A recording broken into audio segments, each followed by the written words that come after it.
Alrighty, welcome. I have started recording. Welcome everyone. If you're here, you're hopefully here for the COP 3530, that is Data Structures and Algorithms review for the final exam, exam 2, whatever you want to call it.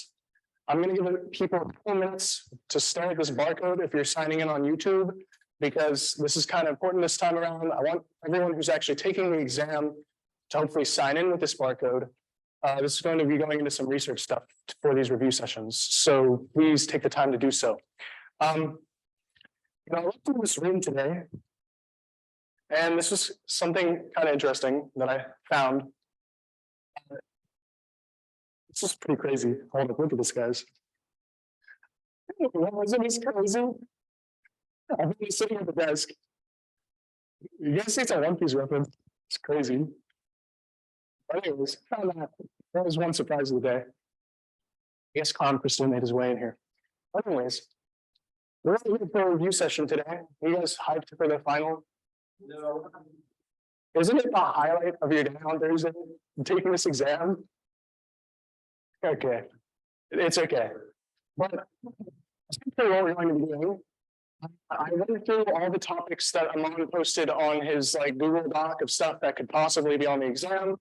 And as per usual with these review sessions, we're going to be going over everything I think could be on the exam. I want to give you the normal disclaimers, obviously. Number one, I'm not a professor, I'm not a TA for this class.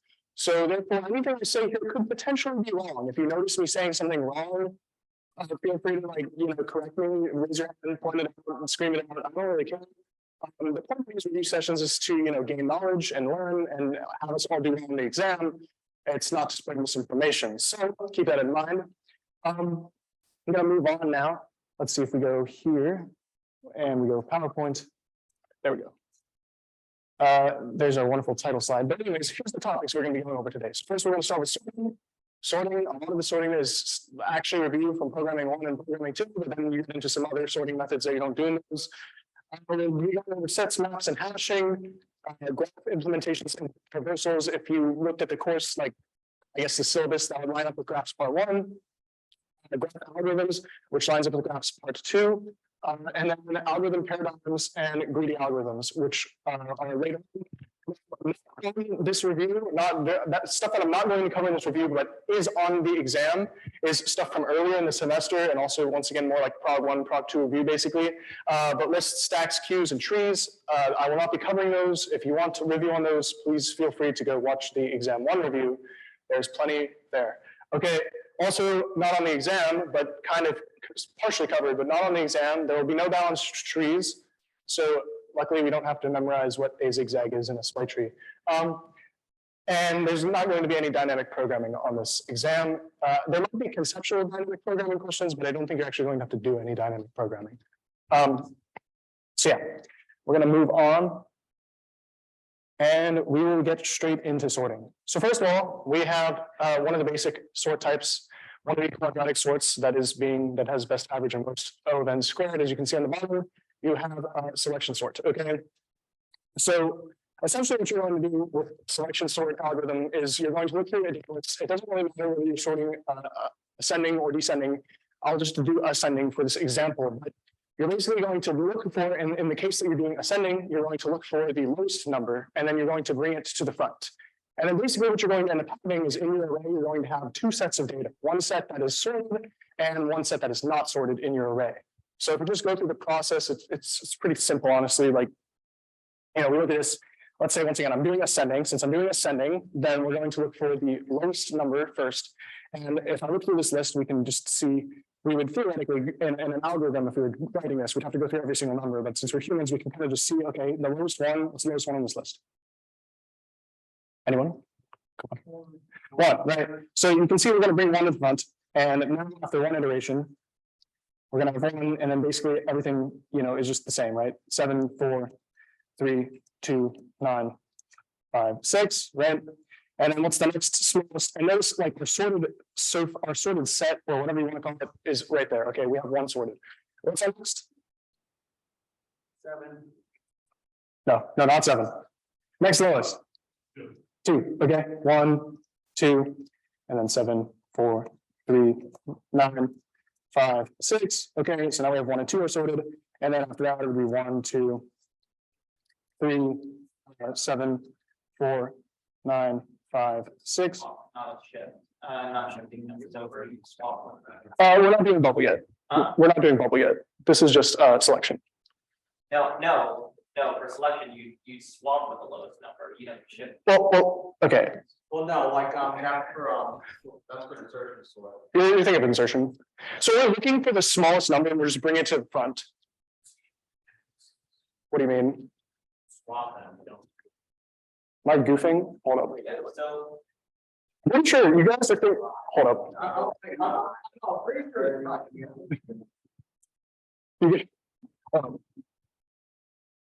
You guys might be thinking of insertion sort, which is like when insertion sort, which I'll go over in a second. You would take 1, and you actually take 7, and this would be start off as 7, 1, 4, 3, 2, 9, 5, 6, and then we would look at 1, and then we would put 1 up front. Yeah.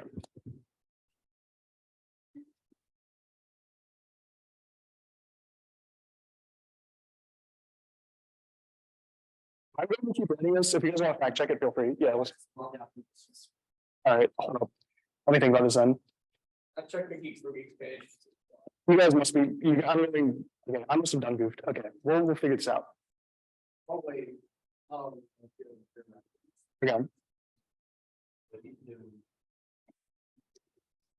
first iteration was correct, so.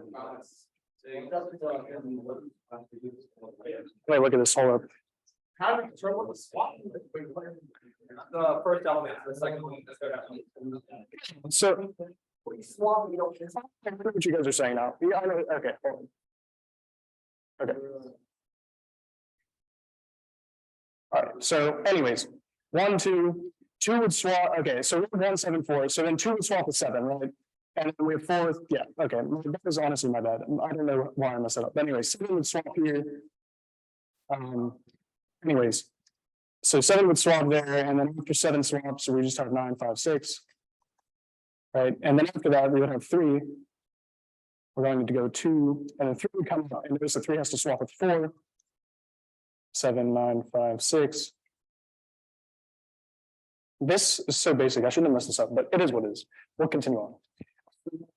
So anyways, so now in this, we would have 1, 2, 3, we know we're sorted. We actually look at 4, because that would be the next one, but 4 is already in the right spot. So now we have 1, 2, 3, 4 in the right spot. And 7, 9, 5, 6, right? And then after that, we have 1, 2, 3, 4. Now this would, then we would look at 5. And we would see that this is the next lowest. So we'd swap that with 7, 5, 9, 7, 6. So Chris, Yeah, what's up? so it's basically just creating 2 subarrays, one sorted subarray and one unsorted subarray. I'm so confused. Why is this, dude, my PowerPoint's tripping. Hold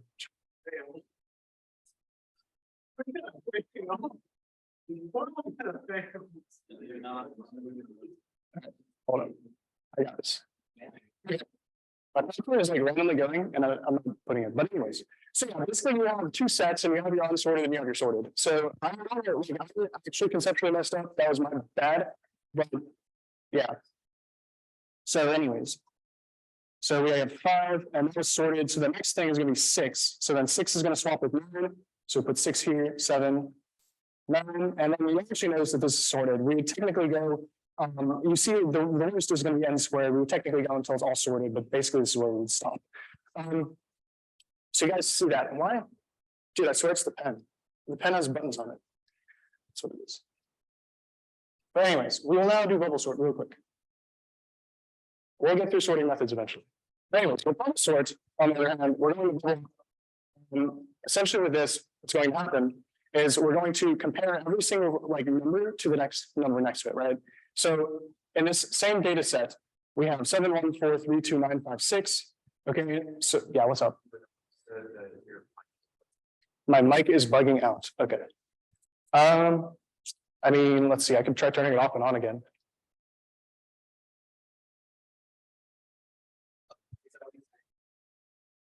Is it still like, Is it okay still? like digital logic press use that same. It works now, man. Say it again? It works now, man. Yeah, it works out. I turned it off and on again. The Indian way. Professional tech support. That was with double sorts. Basically, all we're going to do. We're going to have 7, 1, 4, 3, 2, 9, 5, 6. Okay. And essentially, we're going to compare elements that are directly next to each other. And eventually, what you should see if we're going in ascending order is that basically the greatest number should go to the end. And then once again, you're kind of going to have like different sets, like you're going to have an unordered set and an ordered set. So, for example, for the first one, we would first compare 7 to 1. We'd see that 7 would basically go, well, if we're right, we would see 7 would go there, and then so we would compare 7 to 4, and 7 is going to go here, and then we would compare 7 to 3, and 7 is going to go here. We would compare 7 to 2, 7 would go here. Now, after we compare 7 to 2, we then compare 7 to 9, and we see that 9 is actually greater than 7. So then there would be no swap that happens here. After that, we're going to compare 9 to 5. We're going to see that 9 and 5 are going to swap, and we're going to see that 9 and 6 are going to swap. So essentially what this is going to look like after one pass is, well, we're going to have 7 swaps with 1. So 1 goes to the beginning, 4 goes to the beginning, 3 goes to the beginning, 2 goes to the beginning. And then really for 7 and 9, they don't end up swapping because like 9 is greater. Yeah, what's up? Did I forget 4? I see what you're saying. What are you saying? You're right. No, yeah. Okay, okay. Yeah, I was like, what do you? Anyways, so yeah, basically 7 will go right here. And after that, 5, 6, 9. So that's what it would look like after one pass, right? And we know that now, 9, which is the greatest, is in the right spot. Okay. So we're going to do that same thing again. We see that 1 and 4, they don't swap because they're already kind of the same. But 4 is greater than 3, so 4 is going to go where 3 is. 4 is greater than 2, so 4 is going to go where 2 is. 4 is not greater than 7, so they're not going to swap here. 7 is greater than 5, so it's going to go over here. 7 is greater than 6, so it's going to go over here. And then 7 is not greater than 9. We know that 9 is already actually sorted, so that's fine. So now this is going to look like it's going to look like 1, 3, and then 4 goes there, and then 2 goes here, and then 4 goes here. And we have 5, 6, 7, 9. Now, after that, we have that much sorted, right? And also, always is to notice that this actually has a best of n. So when we get towards the end of this one, they're actually in this algorithm. Why did I keep clicking my pen? I swear the pen is dying, man. Stop. Let's see. This pen is trolling me so hard. I don't know what to do about it. But anyways, so this algorithm actually has a check basically to see if the list is already sorted. If there are no swaps made, that means the list is already sorted. So that's why you have the best of O of n. What would that case be? Because this might actually be potentially important. Yeah. Yeah, it's already sorted. So if you go through the entire list and it's already sorted, and you see that it's already sorted, you have no swaps, basically the algorithm ends. Essentially, we would just keep doing this. So let's see. So we're at this point in time. Let's see, then it would be why you got to do this to me? Come on, work with me. Okay, so but essentially we would have 1, 2, 3, 4, 5, 6, 7, 9. We would have this as our sorted area, and then after that we would have we would probably go through all of this, right? And we'd see 1 is less than 2, there's no swap. 2 is less than 3, there's no swap. 3 is less than 4, there's no swap. 4 is less than 5, there's no swap, etc. No swap, so basically we're done. The space complexity is 1. Once again, all these algorithms so far are in place, so they have no like just O of 1 space complexity. Then we have insertion sort, which was one that was confusing earlier, but no, insertion sort's not that bad. Essentially, what you're doing with insertion sort, you go through the list, and instead of like finding the smallest one, you just go to the next one and then place that one in the correct spot in the list, right? So the first pass of insertion sort is actually going to be the same array. I don't know if everyone would consider this the first pass or not. I just know that this is how Amon did it in the slides, so I'm just going to consider this the first pass. But essentially, you have the same array because it's basically just putting this in its correct position, right? But it's already in the correct position. Why are you doing this? Come on, please work. Okay, so after this, we then have so if we would look at 1, right? We go to the next pass. We look at the next object that's not in the sorted part, right? 7 is the sorted part. The rest is the non-sorted part. So we would have 1, and where do we put 1 with regards to 7? The problem, right? So we basically take 1 and we put it in its right spot. You know what it is? It's going to mouse mode instead of draw mode. Anyways, we put 1 in front of 7. And then 4, 3, 2, 9, 5, 6, right? So now if we underline this right here, this is our sorted area. This is a 7, by the way. Essentially what we have now is we now have to look at 4 because 4 is not sorted. Now, what would 4 do with regards to 1 and 7? Between 1 and 7, right? Yeah. So then we would have 1, 4, 7, 3, 2, 9, 5, 6. And basically we do that until we get sorted, okay? Why is, bro, I swear, I gotta figure out how to fix this because if it continually happens, it's gonna be slightly annoying. But anyways. Now, something I wanted to mention, but I don't think is going to be on the exam. Okay, first of all, you have to look at this also as the best of O of N. So keep that in mind. I think we actually had a quiz question at one point that was like, which of the following would be the best in the best case scenario? And I think at the time the answer was bubble sorts, but it was put up against a ton of other sorting methods that on average are faster, like merge sort and stuff. And the answer is actually bubble because bubble in the best case is O of N, but then also keep in mind that this best case is also O of N. So if you get a question like which is the best in the best case scenario, like in an already sorted list or something, keep in mind that these ones actually have O of N. I need to mention shell sort. I'm not going to show you it. There are PowerPoint slides on it from on, but I don't think it's actually going to be on the exam. So in fact, I actually confirmed this in Slack that it's not going to be on the exam. So basically, no shell sort exists. It's a version of insertion sort that's more optimized. So I think it has like n to the 3 halves instead of O n squared around that. But you don't actually know how it works. Okay. All right. So we have heap sort. This is going to be a pain. This is going to be a pain for me to visualize. But essentially, what you need to know about heap sort is that you're basically creating a heap and then you're destroying a heap. But this is actually all done in the same array, but it's way too hard for me to visualize that. So I'm going to visualize it in a tree. But essentially, what you're doing is you're making a heap and then destroying a heap. Now, if you remember, inserting when you do normal operations on a heap, right, it's log n, but then also when you are inserting n items into a heap, it's n log n. So that's how you get the time complexity for this. So let's say we have this same array and we wanted to insert it into a heap. And I'll try to go over some heap creation because I remember like last study session review, like we ran out of time, we didn't really get to do that. So, anyways, so let's start with 7. Where would this go? If we just inserted 7 into a heap, how would we do this? Me like audience, yeah, just 7, right? Okay, that's cool. So now let's and also do we want to make this a min heap or a max heap? It doesn't really matter. Let's make it a min heap. Okay, cool. So essentially, now if we put in 1 and we're making a min heap, then where should 1 go? Yeah. So basically, what we're going to do, right, is theoretically, if we were making a heap, we'd first put 1. Is it left or right? I think it's left. You start all the way to the left, right? Yeah, you put it in the next position. If we're making a min heap, right, and we would put the 1 right here, what would happen is we would have to heapify up, right? And so what would end up happening is basically we would push this 1 down. And when we compare the 1 to its parent, and we see that 1 is less than its parent, we see that 1 is less than 7. So we actually have to replace these. Okay. Okay, so that's what our new heap would look like. And then we put in 4. Now 4 is going to basically go right here in the next spot, right? But then once again, when we look at 4, we're going to compare it to 1. Now this is a min heap, right? So where are we going? Are we going to heapify 4 or is it going to stay in place? It's just going to stay there, right? Because it's less than 1. Okay, now we have 3. 3 is going to go in the next spot. So 3 will go right here. Now 3, we compare 3 to 7, right? Is 3 less than 7? 3 is less than 7, right? So then we do have to heapify this up. And so we're going to switch 3 and 7, right? And that will go like that. But is 3 less than 1? No. Okay, so we have 2. So we have 2 right here. Let's see. So after we have 2, we would say 2 can go on the next spot. And then we'd have to compare 2 to 3. And we notice that 2 is less than 3. So we do have to take that and put that like this.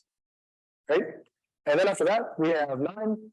So we're going to put 9 in the next spot. And we notice that 9 is already in the correct spot now because it's bigger than 4. It's bigger than its parent. Then finally we have 5. And if we put 5 right here, we see that a 5 is also larger than 4. Now, do you guys remember how to do the deletion? Or do you guys like remember the actual deletion? Yeah, so Kyle was explaining, and he did a good job. Basically, you take out the top, and then after you have the top, you replace the top with wherever the data at the rightmost, like down upper, like most down right the node is. And then after you replace that node, you basically heapify down. You do the opposite of what we were doing earlier. So for example, in this case, if we like to delete one, right? Delete, I'm not going to do this entire tree because that would take just a while, and I don't want to spend too much time on this. Delete the tree. You guys want me to do the entire tree? Hold on. There's too many no's and too many yeses. So what we're gonna do, if you, real quick, if you want me to do the entire tree, raise your hand. You guys don't count. Let's see, there's not enough. You guys aren't, you're trolling, bro. You didn't in this class. There's not enough. We're gonna do it. You didn't in this class either. That's true. Anyways, we're gonna do the, I'll do two of them, okay? I'll do two of them. Anyways. Chris, your mic is sucky. Mic is sucky again. Turn off the mic again. Let's see. Maybe let me try something real quick. How about now? Is it better or worse? Let me know. It's a little bit better. You might want to try figuring out something with your microphone settings in Zoom. There's not really much I can do. I mean, I could. No, I can't really do that because then I'd be dual wielding, and that would be too hard. This is the best I can do for now. It's better. Okay, people in the chat are saying it's better. Let me know if it gets abysmal, but otherwise, there isn't really much I can do right now. Anyways, so we're going to delete one. So like I said, we're going to delete one. The first thing we're going to do is remove one. Well, actually, we're gonna replace one with 5 because 5 is at the bottommost right, and we're basically going to delete 5. So then the tree is going to look like this, right? So we're going to have 5, 2, 4, and then we're going to have 7, 3, and then 9, right? But now the thing is, this is a min heap, right? So, guys, please, quiz. Okay, this is a min heap, right? So because this is a min heap, what are we gonna have to do? We're gonna have to like heapify down. But in order to heapify down, what do we compare 5 to right now? It's children, yes. But like which child? Do we compare it to the 2 or the 4? Now, because this is a min heap, we're going to compare it to the 2 because we're going to compare it to whichever number is lesser than it. Basically, we're going to compare it to 2. We're going to see that, we're going to see that 5 is greater than 2, so we're going to move that down. And then after that, we're going to compare it to 7 and 3. We're going to see that 5, the lesser of 7 and 3 is 3. So we're going to compare it to 3. We're going to see that 5 is also greater than 3, so we're going to have to move it down again. So what's going to end up happening is we're going to get 2, and then we would get a 3 here, and then 7 here, 5 here, 4, 9, right? Does that look right? Yeah? Okay, cool. So basically, I'll do one more because people probably want me to do one more. Since it was kind of split. But essentially what we do if we wanted to take out the next one. And so that's why we would get, after doing this, we'd say, okay, well, our first number is 1, right? Essentially what we're going to do after this is we're going to get 2. We're going to remove 2. We're going to put 9 at the top because 9 is the like downmost right, I guess. I don't know how else to describe that, but we're going to say 9 right here. We're going to get basically 4. And then we're going to get 3. And then we're going to get 7 and 5. And 9 is going to disappear. And then after that, we're going to compare this to the lesser, which is 3. And then we would also compare this to the lesser, which is 5. So that basically after this, we would get 3 is going to go up. We're going to get 5 is going to go up. And we're going to still have 7 here, and 9 here, and 4 here. Okay, so does heap sort kind of make sense? I know, like, please help. Okay. But I know that heap sort's kind of confusing, and once again, there's like an array representation you can do with it. Hopefully there'll be nothing super specific about that, but I wanted to do the tree just to visualize it. So hopefully that's fine. Our next is merge sort. Merge sort, I took down the number of numbers in the data set because otherwise it can take a lot of space to draw. Essentially what merge sort is, this is another divide and conquer. Do you guys remember what divide and conquer is?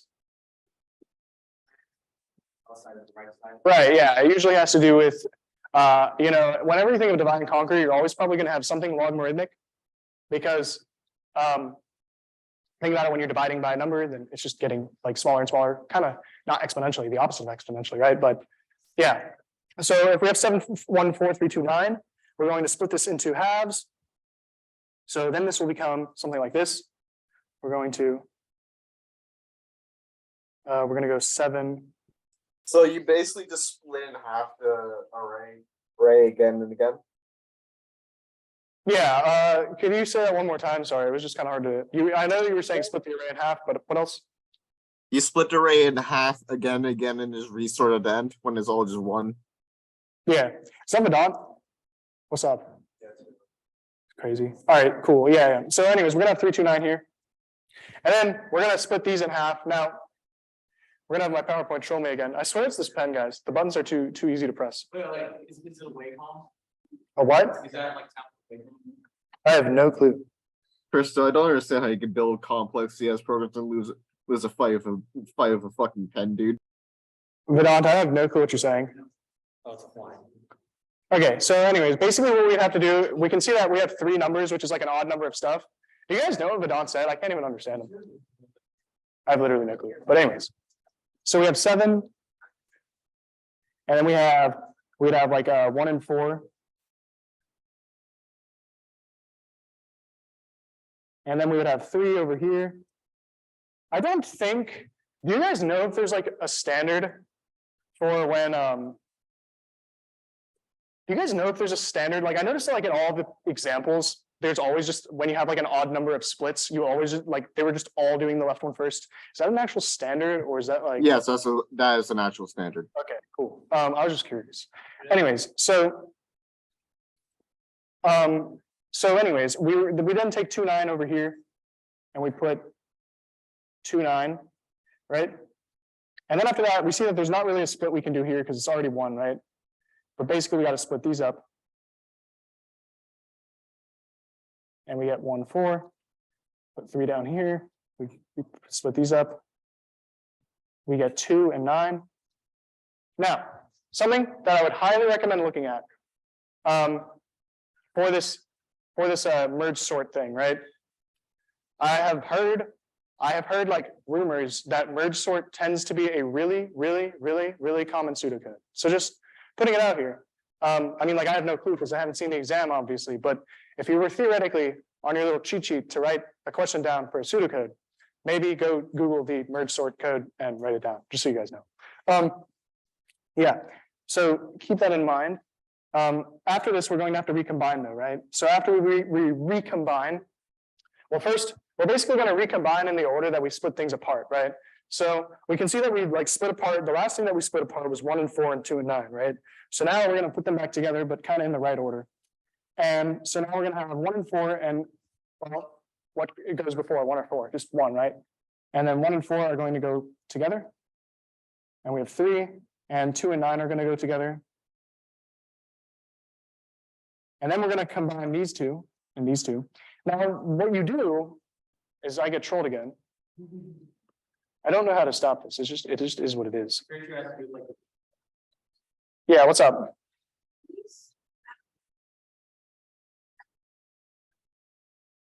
Oh, yeah, I'm about to answer that.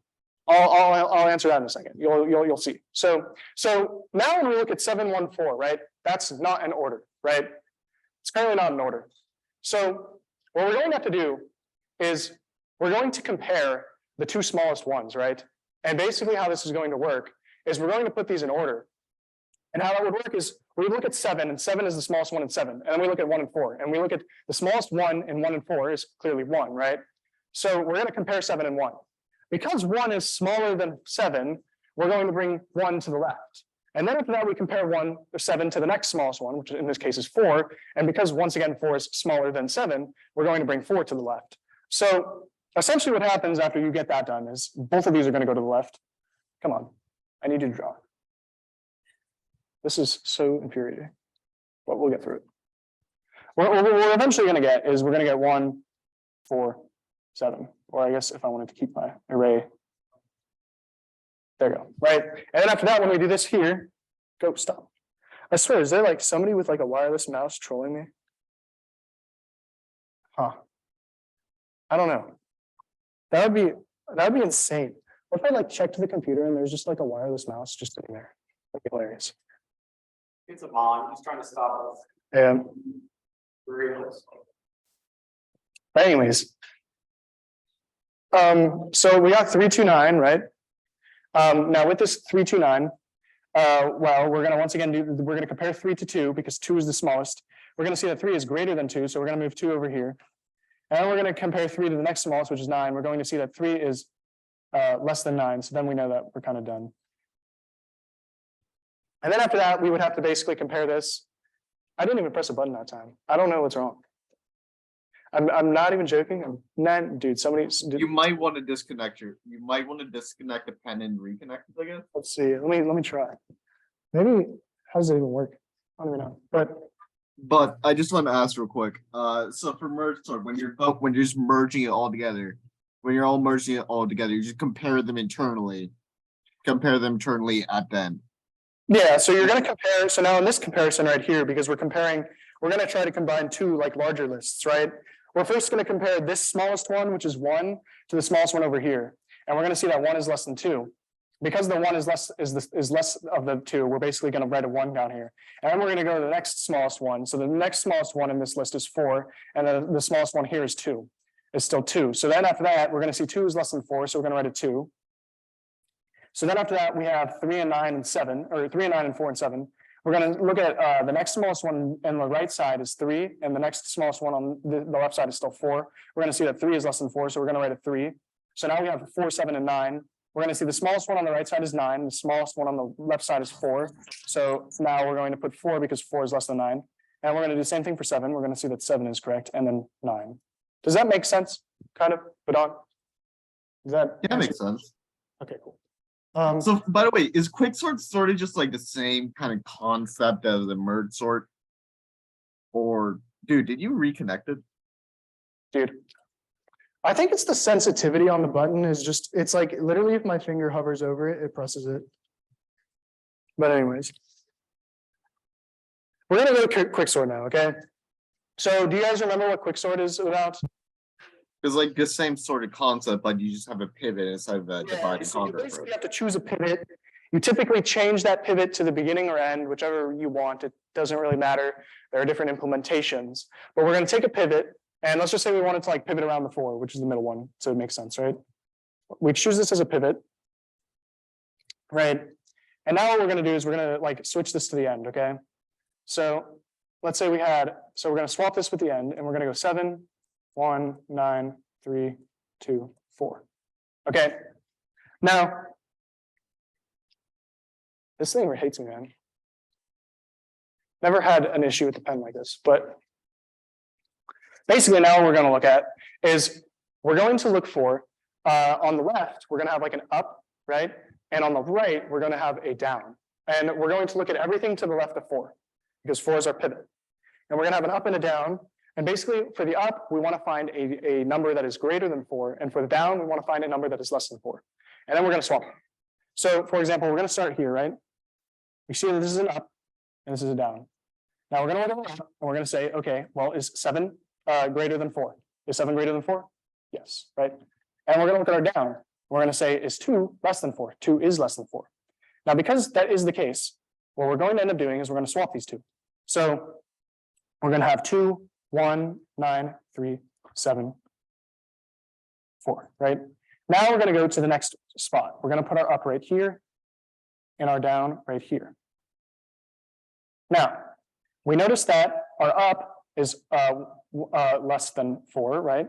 And the thing is, we don't want our up to be less than 4 because we're going to swap in a second. We want our up to be greater than 4. So what we're going to actually do is we're going to have, well, we'll start with an up here, but then we're going to actually move it and we're going to have our up here, okay? And now we see that 9 is greater than 4, right? And essentially now what we're going to do is we're going to see that our down is 3. 3 is less than 4, right? So that's already correct. And then we're going to swap these two, okay? So then we're going to get 2, 1, and we're going to swap these 3, 9, 7. And now you'll notice that basically the up, when we move the up again and we move the down again, they're actually going to cross each other. You guys see that? They're going to like the up is going to go to 3 and the down is going to go to 9. And those are now going to cross each other. Now, once the up and the down have crossed each other, that's actually when you know you're done for now. And then after that, what you're going to do is you're going to switch the pivot, which is 4, with the current up, I believe. So the current up after we cross would be 9, which would actually I take Wait. that back. I'm confused. So it's like, do you switch both up? So you're going to switch the up with the down. You're gonna switch the up with the down, so you get, With the so down you, after the down. so you move the up by 1. What do you mean by that? Wait, hold on. Okay, so the up in the first iteration was 7, and the down was 2. Then the down became 3, and Yeah, the up So became 9. if you saw the chat, you go from left to right and you move the up first. Okay, So wait, you hold move on. the up until you get to a number that is basically greater than the number The that you're- down, Yeah, not greater than the down, greater than the pivot. greater than the pivot. Okay. So Yeah. 7 was up, 2 was down. Then you had to take that up. So down. So the next one that's lowest from the up is going to be 3. 3, and then up is going to become 9. Yeah. Okay, cool. So, okay, what we have here, right, is we have a down and we have an up, and technically our down is here now. And technically our up is here right now. I don't remember. Do you guys remember the standard? You switch it doesn't actually matter, but you switch the pivot with either the down or the up, but it doesn't really actually matter. But anyways, basically what we're going to do is, well, we're gonna switch it with the up in this case because I brought 4 to the end. But essentially we're gonna put 4 and we're gonna put 4 between here. And then we're going to split this into 2 subarrays. So it would be like 2, 1, 3, 4, 9, 7. And now you'll see that like 4 is done. And notice that everything on the left is less than 4 and everything on the right is greater than 4. And then essentially what you're going to do is you're going to redo the exact same process with the right side and the left side, but like independently, okay? And that's why this is also kind of divide and conquer. And once again, I mentioned earlier with divide and conquer. Which ones? I did ask if is there standard for that? I'm not 100% sure off the top of my head. Depends on where you pivot. So like, wait, so. I think that because I put the pivot on the right, you would do basically, like if I swapped 4 with 9, Where do they exactly? Which number did up and down mean? I guess here's the thing. If we wanted to go standardized, I think maybe because I put the 4 on the right at first. I guess realistically we would swap 4 with 9. Okay, and then I guess It's like, did they meet at 9 or 3? this would actually be like, I think I'd If you that. put it at 3, it will be out of order. If you can't put it at 3, that would be out of order because I put it at the right. Oh. So yeah, that would not work. Yeah, you need to make sure that basically if you were to implement this on your own, you need to make sure that your 4, which is your pivot, everything on the right of it is greater than, and everything on the left is less than. So that's kind of how you determine where you would end up putting it or swapping it. Does that make sense? Okay, cool. So now we have sets, maps, and hashing, and this is where stuff actually starts getting a little bit more intense. So first of all, in order to understand sets, maps, and hashing, we need to understand some basic terminology. So a set, if you remember, we're referring to C++, by the way. But a set in general, it's going to have no duplicates, it's not indexed, and this actually allows for very, very efficient search and removal because it's basically the whole point of this is to hopefully take advantage of like some form of array system behind the scenes so that you can immediately like access addresses and all that. And later we'll get into hash functions and all that stuff. Now a map is kind of like a set, but it's kind of like a dual version of a set where basically you have a key value and that key is supposed to be something unique that you don't have anywhere else. In fact, in a map implementation, you kind of are forced to have it be unique. But and you have your value doesn't have to be unique. You can have duplicates, or your value could be anything. Now in C++, remember in map, the key can be like any data type that, assuming that you can have like some form of like operator that says equals to or whatever. The value can be also any data type. So keep that in mind that you might have like a key could be like an integer that is like an ID number, and then you could have like a vector or something as the value. And if you have the vector for a value in a map in C++, that means you can make something called an adjacency list, which is what we'll go over in a bit. Now, notice that in C++ you have ordered and unordered maps. Now, an ordered map in C++ is based off of a balanced tree. I don't know why I read balancing, I meant balance. I think it's based off of a red-black tree, but I could be wrong. An unordered map, Yeah, it's a AVL tree. AVL, red-black, And you shown it in class, I think it's usually red black. it's usually red-black, I don't know. But anyways.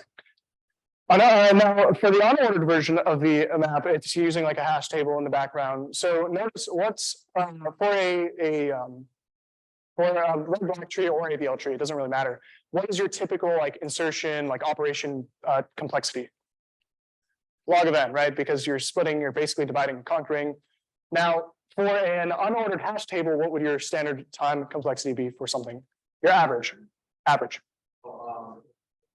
O of 1, right? What would be the worst for that though? O of n, yeah, because you know, if you do have to go and rehash everything, then it's going to be O of n, but usually it's O of 1.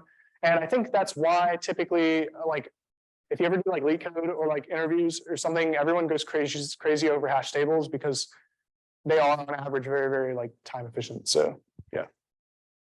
What about percent, what's the insertion for that whole one? I think a set would, yeah, if it's using a hash table in the background, O of 1 as well. I don't know what in C++ they use behind the scenes. Anybody know that or no? Well, for unordered, they use the hash table, for ordered. Okay. So basically what Shane said was for sets in C++ behind the scenes, there's also unordered and ordered, and it works the same way as apps. All right, so now we have some more conceptual stuff about hashing. So we got to think about some issues here. So let's say theoretically we wanted to make a hash table, right? And we wanted to have everything, you know, have its own index, basically like its own number as its index. But let's say all of a sudden we wanted to store an array with like the number 1 million, right? It's like if we had to allocate an array with 1 million like spaces, that would take up a lot of memory and probably waste a lot of memory, because how much of that would we actually be using? Probably not much. If we wanted to use different data types, because you can't just have like the index of an array be like a string, for example, right? That's just not how that works. So this then brings in, okay, let's start hashing stuff. Okay. Now a hash function, you're going to have an input, and let's just say your input is that object. For example, let's say we had an input of a string, and then you're going to have an output. And that output is going to be some form of integer representation x. That means we're going to take in a string, maybe we take in the word hello, and all of a sudden we make it to the number 50. That would just be an example. It's not something that you might actually do, but just an example of what I'm trying to say. So we put out x, okay? So what we have is we're going to have to look at a couple conditions. So first of all, this is a necessary condition for any hash function. If x equals y, h of x equals h of y. That means if we put in the same input, we're going to get the same output every time, okay?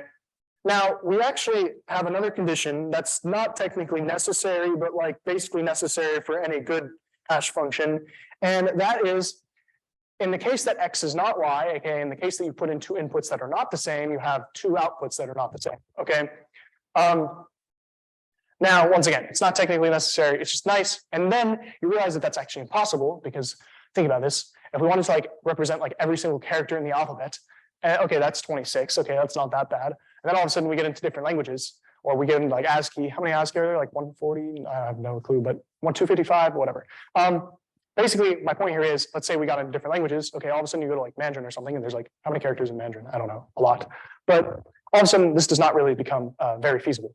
Okay, to not ever have any collisions. Okay, because we would just have to have sizes so big that they're kind of unreachable. So now what we have is we say, okay, collisions are fine, but let's, instead of worrying about collisions, let's find a way to resolve them. Let's find a way to basically just figure out how to deal with them, okay? And that's why we get to the next slide, which is resolving the collisions. So essentially what you're going to have is you're going to have buckets and a load factor. Now, what does buckets sound like? What does that make you think of? What would buckets be? Any hands? I don't know. Nobody? Okay. Well, buckets is basically what you're storing stuff in, right? I mean, oh, wait, Nikhil, you wanted to answer? Yeah, something you put everything in, okay? So basically you have buckets, and that would be kind of like your number of spots allocated in an array, right? And then you have your load factor. So let's just say like number of spots allocated, right?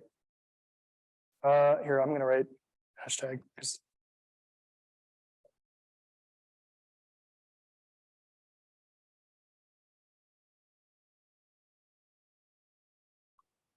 Okay, and we have load factor, right? Now load factor is basically going to be the number of elements we have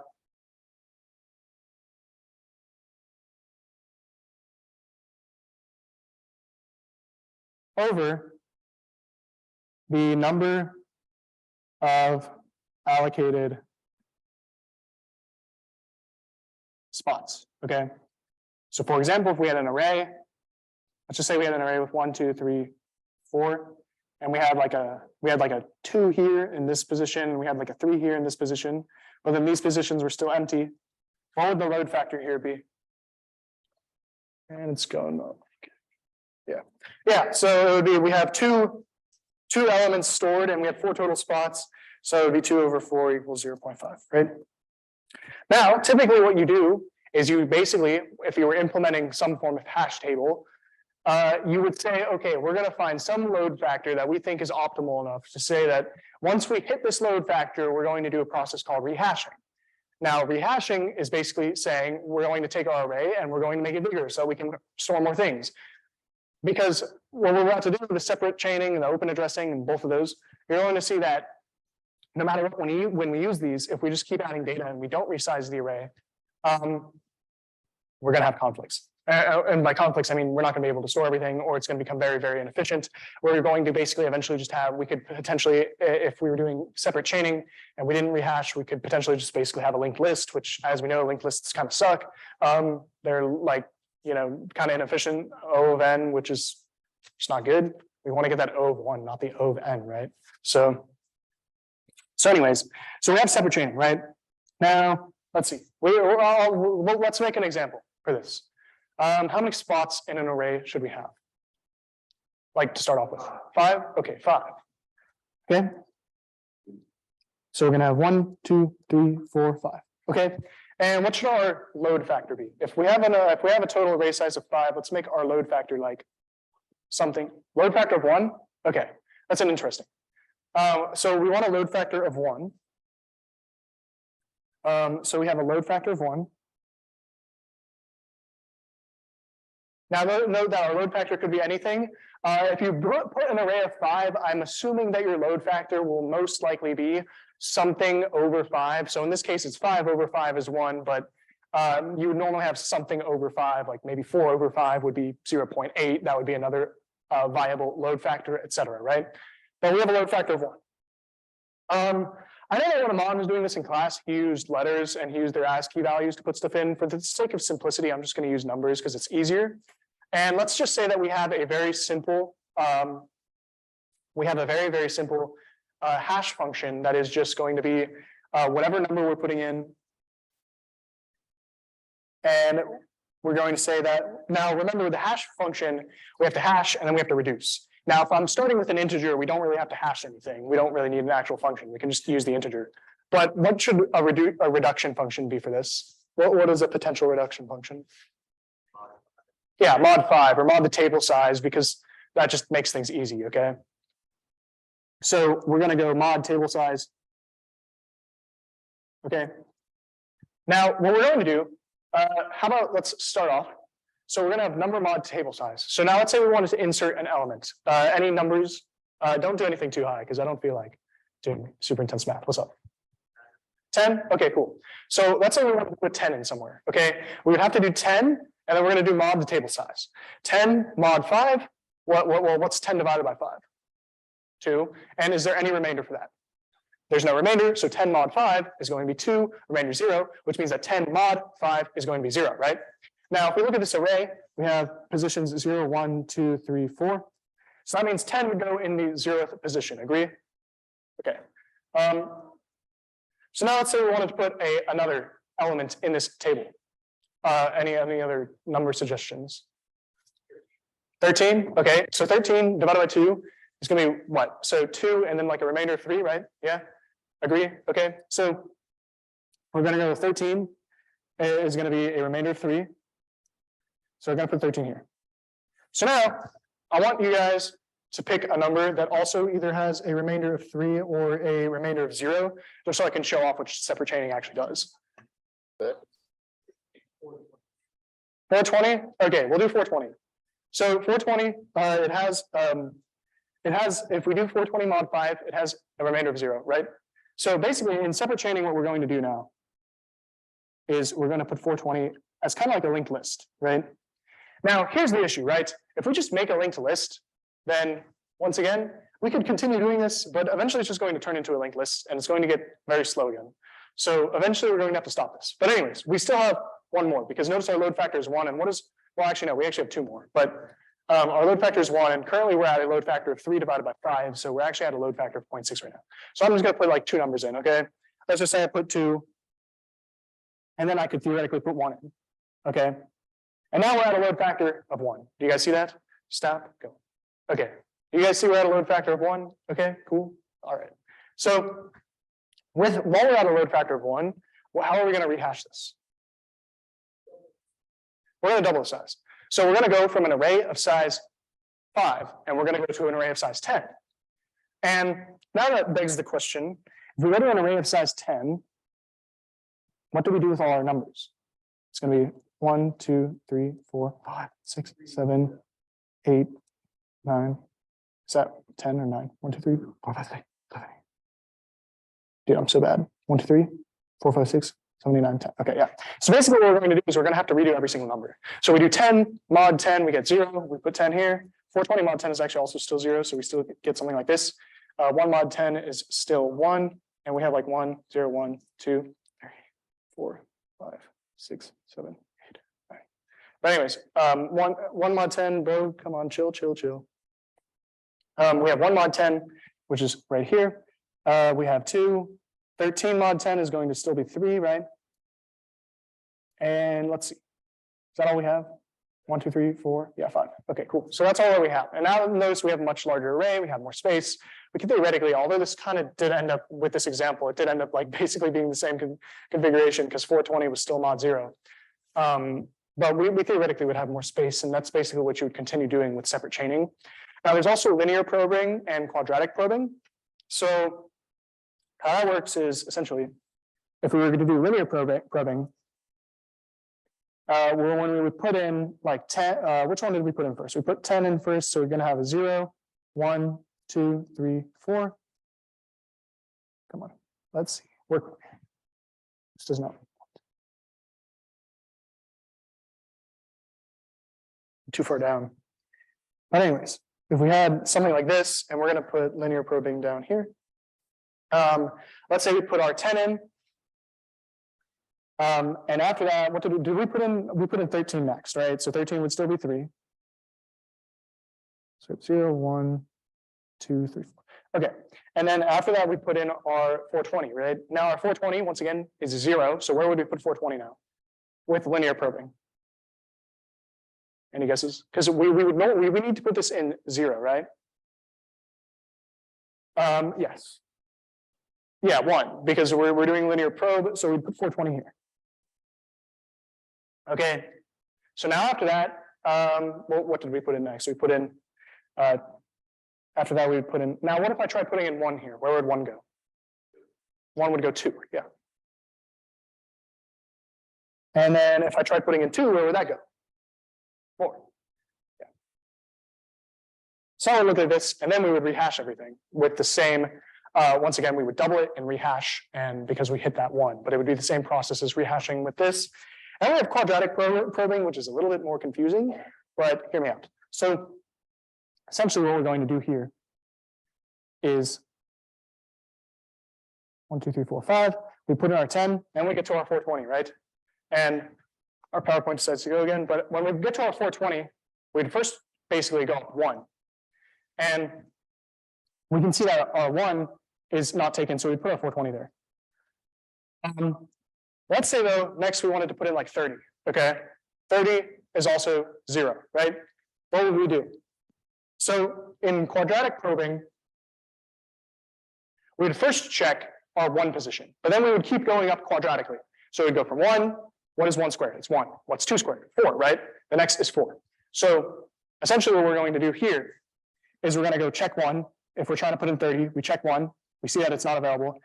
And then now I looked in Amon's slides for this, but basically what I realized, what you have to do when you do this is you have to completely restart the count. Can anybody confirm that? So like, for example, what I'm saying is, what I noticed, essentially, so if we start with 10 and we're trying to put in 30, right? And we go to 1 and it's empty. Essentially, what we're going to have to do now is we're going to have to go 1. So after go to 1, it's not just 1 and then we're going to go to 4, right?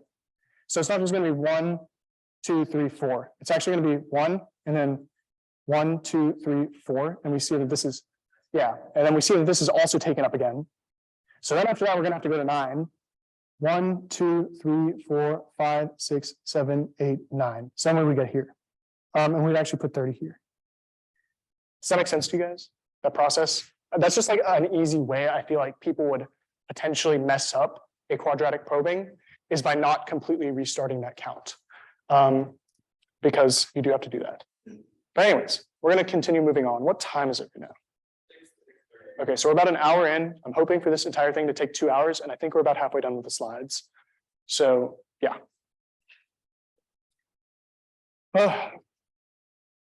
So now we're going to get on to graphs, finally. We're past, the boring, like sorting and hashing is kind of boring in my opinion. Graphs are a little bit more fun. So we're finally getting on to graphs. We're going to go over some terminology, the types, the representations, and searches. And let's move on. So the vertex. A vertex is basically a node in a graph. You usually see this as like a little circle. We have an edge. That's basically the connection between two nodes, which is written up there. We have a weight. Now notice this is only going to be a thing in a weighted graph, but essentially this is like if to move from one node to another node, if it like costs some time or whatever you want to call it, the weight is kind of like how much it would cost to get from one node to another. For example, let's say we were like using the example of like a map, then maybe the cost, the weight of a node would be how much time it takes to get from point A to point B. We have adjacent vertices. Those are vertices that are right next to each other, vertices that point to each other in a non-directional graph, or one points to the other in a directional. We then have a simple graph. So a simple graph is a graph with no loops and no parallel edges. Now, what's a parallel edge? Let's see. Two edges in the same direction. Right. Kyle just said it. So I have a question for you guys. Is this, or rather, let me redraw this. So if we had these two nodes, right? Are these parallel? Sorry, this is like kind of bad, but are those parallel? No, those are not parallel because they're pointing in opposite directions. So a parallel edge is like this. Those would be parallel. Do you guys see that? And then we also have no loops. So a loop looks like that, something pointing to itself. So basically in a simple graph, you cannot have those.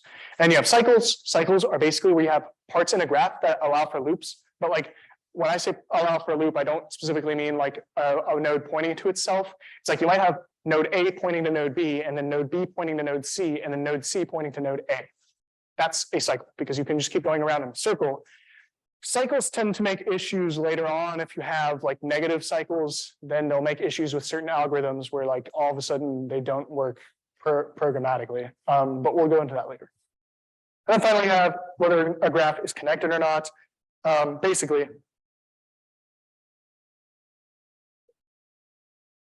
would this be a connected graph? This thing right here? Just those two? Yeah. What about this? No. Okay. That makes sense, hopefully. This is like actually going back to discrete. You guys remember doing this in discrete? I don't know. It was like unit 4 of discrete, the final unit. Got a question. Yeah. You take two nodes and you draw one arrow between them. Is that a connected graph? Here's the thing. One points to the other, right? I think that is. Yeah. Just like you don't have a path back. Yeah, you have no. You're saying basically if you have a one-way directed, is this connected? Like you're saying if you have this to this. That's not connected, because like there's no created enough for me to always get back. So like. Let me see. Well, I wanna Google it to make sure because I don't want to accidentally give off wrong info. So is a one directional, Oh, wait a minute, I'm on slides, they only describe undirected graphs, so whether it's connected or not might not apply here. oh, okay. So connected only goes for non-directed graphs. Okay, that makes sense. But anyways, we will continue on. So, graph types. So, I mean, I just kind of said this all earlier, but basically we have directed and undirected. Now, an undirected graph would look something like this. Well, I'll write the directed graph first, actually, because that's how it is on the PowerPoints. But this would be a directed graph. Well, hold on. What if I did this? I'll make two equivalent graphs, but one will be directed and one will be undirected. So a graph like this, that is a directed graph. And if we go back, this would be equivalent to this undirected graph. Right? Then we have weighted and unweighted. Well, there's not really a way to show equivalent weighted and unweighted graphs, but basically what we'd have is, let's say we had like a node here and a node here. A weighted might have a number right here, whereas an unweighted graph would just look like this. And I do believe that you guys remember, like we actually did have questions, I think, on a quiz where like it literally did just show you like a graph and you literally like just had to choose like which characteristics like apply to it. Do you guys remember that? So like this is stuff that I know seems really, really basic, but it is probably stuff you should memorize. Especially because a lot of these times these questions are freaking multi-select. So it's like you get one wrong or you accidentally select another one and then all of a sudden you get minus a point and it's like, okay, I guess. Do they give partial credit on those things? They give partial credit, but then how it works is, like I said, if you select a wrong answer, right, you actually get subtracted a point. So let's say there was one correct answer in a multi-select, right? And you selected two answers, and one of them was the correct answer, and one of them was the incorrect answer. You're going to get +1, -1, and that's going to give you a 0. So yeah. But like when they go to grade, like they'll like give No. You're not gonna get more credit than that. That's just how it's gonna work. But anyways, we have connected and unconnected. We already went over that earlier in the last slide. So connected would be something like this, where two are connected. And unconnected would be something like this, where two are not connected. Now, I believe, just as an aside, what about this? Is this connected or unconnected?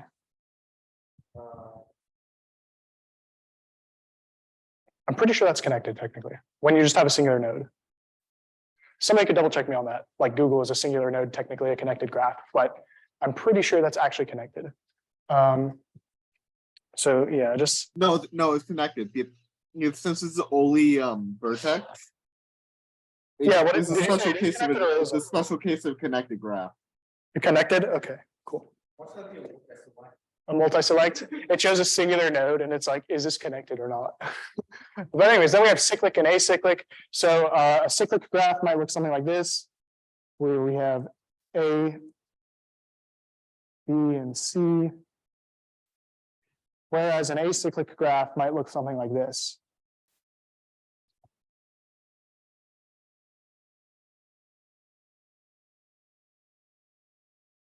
That makes sense? And then finally, we have dense and sparse. Now, a dense graph, if we drew, let's say we drew 4 vertices, right? A dense graph is basically a graph where the number of edges is getting kind of close to the number of vertices. So a dense graph would look like this, where maybe we have every single one connected to each other, whereas a sparse graph would look something like this.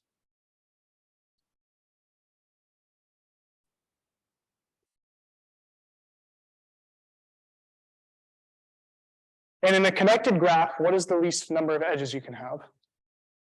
This was also a quiz question. Yeah, n-1. Can you repeat the question real quick? In a connected graph, what is the least number of edges you can have? 1.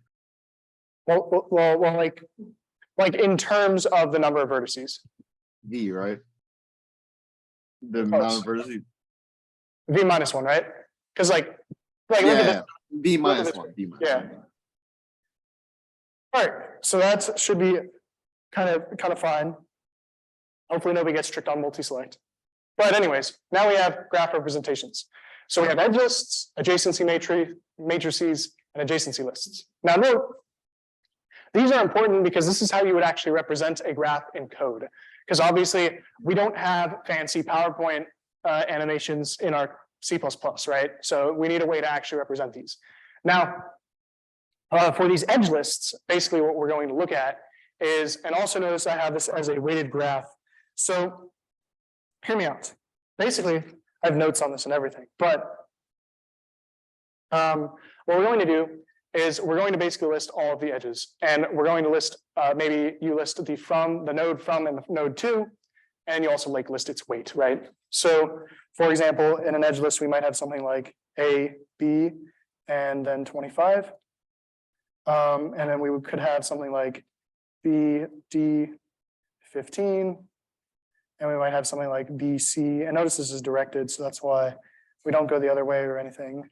10 and CD and weight of 10. Okay, hopefully that makes sense. And then it's going to do that again. So then after that, we get to adjacency matrices, right? And to make an adjacency matrix, basically what you're going to do is you're going to first write out all the nodes on top, A, B, C, D, A, B, C, D. Once again, not sure if there's an actual standard for this, but based on all the examples I saw, everyone started with basically saying in a directed graph, if we're going from A to B, you basically say you're going from A on the left to B on the right. But essentially you make a matrix like this. You could do this and this, or you could do a graph. It really doesn't matter, but essentially now what we're going to do is, does A go to B? Well, does A go to A actually? No, A does not go to A. Does A go to B? Yes. And this is weighted, so we're going to put in the weight. So what's the weight from A to B? 25. Does A go to C? No. Does A go to D? No. And we would go to B, and we would say, does B go to A? No, it doesn't, because it's directed.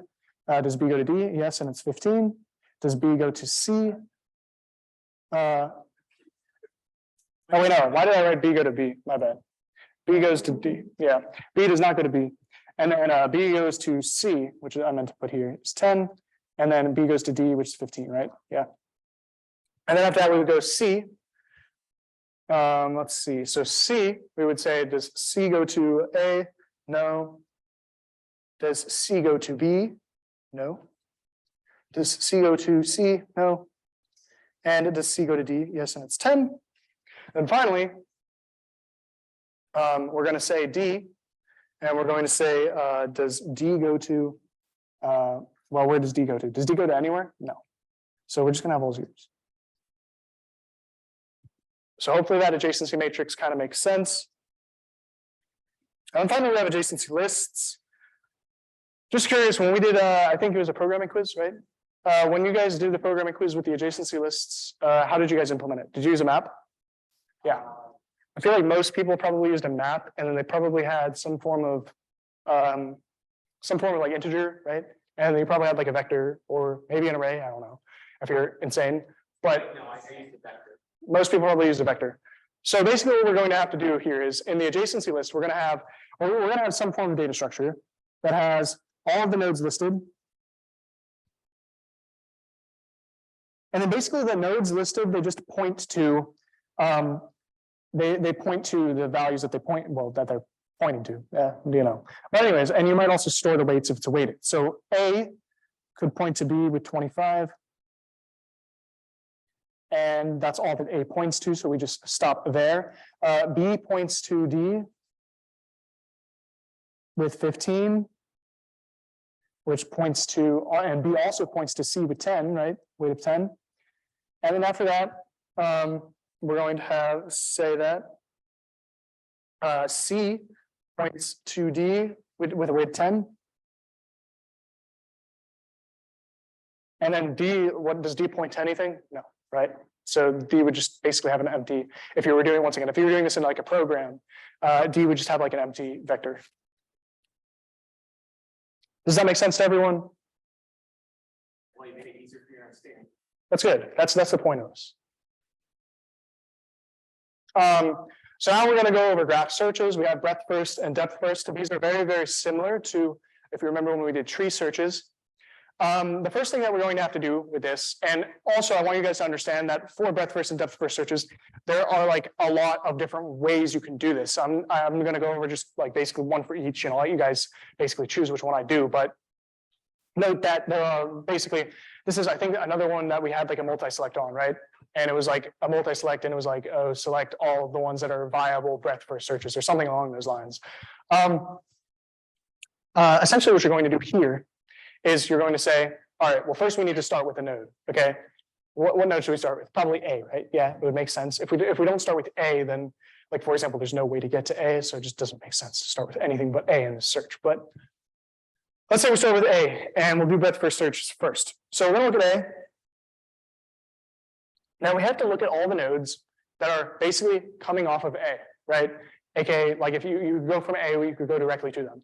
Which nodes can you go directly to from A for breadth first search? B and C, right? So B and C are our next two nodes. So we're going to write A because A is our first node. And we're going to write B and C. And now after that, don't do that. Now after that, we're going to say, okay, we're now going to circle all of the nodes that are one off of B or one off of C, okay? So for example, what is one off of B? There's only one node, F, yeah. And what is one off of C? D and E, okay? And I think that's all, right? That's all that's one off of each, right?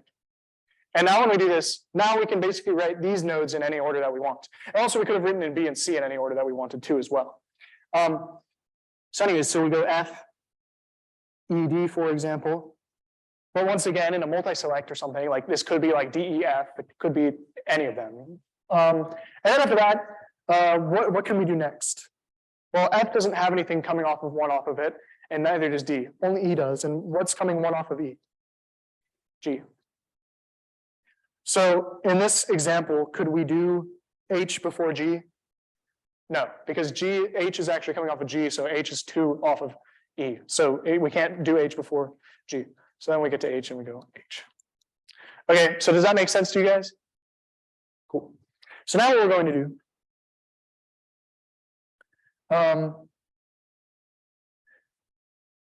we're going to do a depth first search, right? So now in a depth first search, it's kind of like you start going one way. Oh wait, wasn't it Sophia who made the reference, the Minecraft? Yeah. It's like, okay, you're playing Minecraft, right? And you're trying to find diamonds. You're not going to go in the low, or you're not going to go in a cave and sit here at the top level, right? You're going to go into a cave and you're going to keep going down as far as you can because you're trying to find diamonds, and diamonds are at a low level in Minecraft, right? So that's literally what a depth first search is. Insert puns here with depth I'm first sorry, search. can you go back over that? What did you say? Okay, so hear me out. Hear me out, Okay. right? So a depth first search, right? Yeah, Let's say you were trying to find diamonds in Minecraft, okay? yeah. When you go caving, are you going to go to the bottom of a cave, or are you going to sit at like the top of a cave? You're trying to go to the bottom. Yeah, you're trying to go to the bottom. And Okay, so you're just going one level at a time down? was it? It used to be 12, but then there's the big cave update. I forget which level it is now. But there's like the big cave update that they have like massive caves now. But anyways, you can see what I'm saying, right? Like you just go down. Are you just like going a level down each time, or like trying to get down as low as you can? Yeah, you're So, getting as low like- as you can, and then when you realize that you reach a dead end, then you realize, dang it, I reached a dead end before I got to level 12, and then you realize So that you it'd be- have to go all the way so hold on, up, hold on. Then you have to go down your cave. So it'd be A, B, F, E, G, H, and C, D. Well, I'm about to do that, so yeah. But anyway, so let's say we start with A, right? Start with A, and now which way do we want to go? Do we want to go B or C? We can go either way, but then after we go that way, we have to stick that way. B, okay, we'll go B. So now we're gonna go to B. So we're gonna go to A, and then we're gonna go to B. Now, because we went to B, we have to keep going until we really can't go anymore. So we go to B, and B goes to F, right? Now, what happens when we get to F? Yes, but what happens when we get to F? Well, here's the issue, F doesn't go anywhere. When F doesn't go anywhere, this is where we either rage quit and realize that we didn't find any diamonds because we didn't go deep enough. Or we have to go all the way back up to A, and then we try again, okay? So we're gonna go all the way back up to A, and then let's say we go to C, right? So we go to C. Now C, we could theoretically either go to D or E. Which one do we want to do?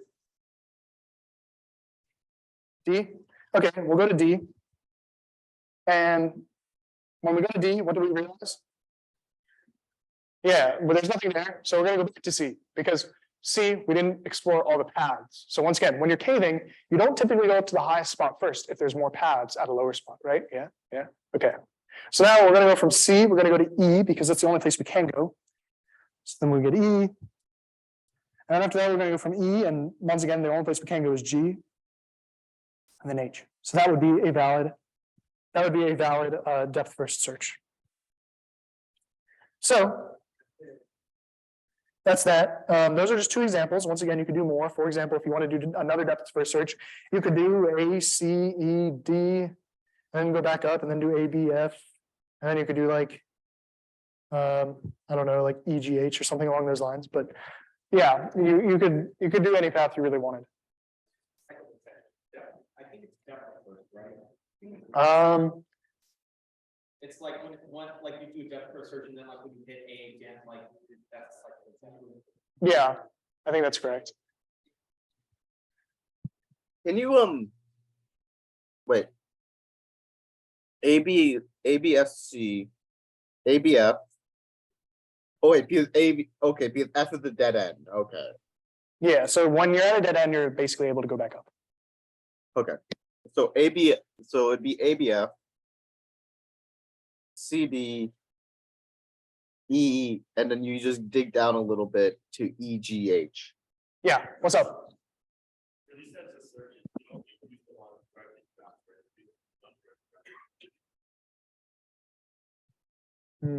I feel like if you were doing an undirected graph, you could still technically do the search, but basically you would have to treat an undirected graph as if it was a directed graph. So like, remember that like, Yeah. so if it was undirected, I think you could still do it. But just keep in mind that like this undirected is equal to this directed. That you still can't write them twice. So you could technically like if I went to this node and then I went to this node, I wouldn't be like traveling back this way because I already went to that node. Does that make sense? You can absolutely do like a depth first search, just have to have like after you did that the other day, like you have to have like a table that like lists like the node listed and you have to mark it off and then. Yeah. When you go back up the tree, if you see where you are, this is just the bottom. Yeah, I have a feeling, I don't think on the exam we would get an undirected question, to be honest. Because I just feel like, I feel like in most of the time, like for the purpose of learning what it is, it's directed. But I could be completely wrong with that. So, yeah, kind of be prepared for it, but I don't think it would be like that. Hey, Yeah, may I ask? Can I ask you to explain the BFS real quick again? Because I think I didn't get it. okay, yeah, I can do the BFS again real quick. So basically what you're gonna do for a BFS, we're gonna first do A because we start with A, right? And then we're gonna say, we go look at B and C are both one off of A, right? So we can go B Yeah. or C. And then after that, we're gonna look at all of the nodes that are either one off B or one off C. So Okay. one off of B is F, Yeah. of C is both E and D, right? So then we could write any three of these in any order. And it's basically, this is just the only thing we can go in this. Does that make sense? Okay. Thanks. Yeah. So that's that. I'm gonna erase this. Okay. So now we're gonna move on. I might have found a new way to hold the pen so that it doesn't do that thing anymore. But anyways, so now we're gonna have graph algorithms. Okay, so first of all, we're gonna have topological sort. Now topological sort is basically putting all of you usually have like two sets, right? If we were to think about this programmatically, if we were to think about this in code, we would have two sets, and basically we would have one set of vertices that are completed well, actually, I guess you could have 3 sets, but basically 2 sets. You have one set of vertices that doesn't have anything incoming, and you have one set of vertices that does have incoming vertices. And basically, you're just popping off the vertices that don't have incoming vertices and like putting them in order, right? So in this case, for this topological sort, well, there's only one node at the beginning of this list that doesn't have any incoming edges. Which node is that? A, right? So we're gonna get A, and we're gonna write A in the list. Okay, so now if we write A in the list, we get rid of A, okay? Now, if we get rid of A, which nodes no longer have any incoming edges? B and C. So now we could theoretically write either B or C, right? Which one do we want to do first? It doesn't really matter. C? Some people said C, some people said B. They said C on Zoom, so I'll do C. So we're gonna get rid of C, okay? So we're gonna go C. So now which vertices no longer have any incoming edges? D. So F still has an incoming edge, right? Because it has D. But we still now we have B, E, or D that we can get rid of. Which one do we want to get rid of? D. Okay, so D is gone. And now which ones can we do? We can do either B, E, and F, right? And we can do any of them. Which ones should we do? B, and then E or F? Well, yeah, E or F. I'll just do E. So E is gone. And then we have F, we could do F. We could also do G. Well, no, we can't do G. Well, yeah, we already got rid of B. So we could do G or F now, or H actually. And then basically we just have F, get rid of that. G, yeah, Can I ask why? Okay, what can we go back to when it was like D real quick? Just only when you remove D. remove E, sure. When you removed D. Oh wait, remove B, D. D. Yeah, when you remove D, why didn't you just remove F there? So let's see, if we go back there, we would have H now. We have G now. Like, it literally does not matter. Yeah, if you're wondering why, it's because you can, for a topological sort, any node that does not have any incoming nodes you're allowed to remove. And it's actually just kind of up to you, and any of is valid. So this is another one where it could be like a multi-sort and ask you like which of these are valid topological sorts, right? So basically we got here, right? We just removed A and C. And then we notice that when we remove A and C, D no longer has anything pointing to it, so we can remove D. So I'm going to redraw this. D, and we could remove B. Now after that, we could remove E. We could also remove F. G, H.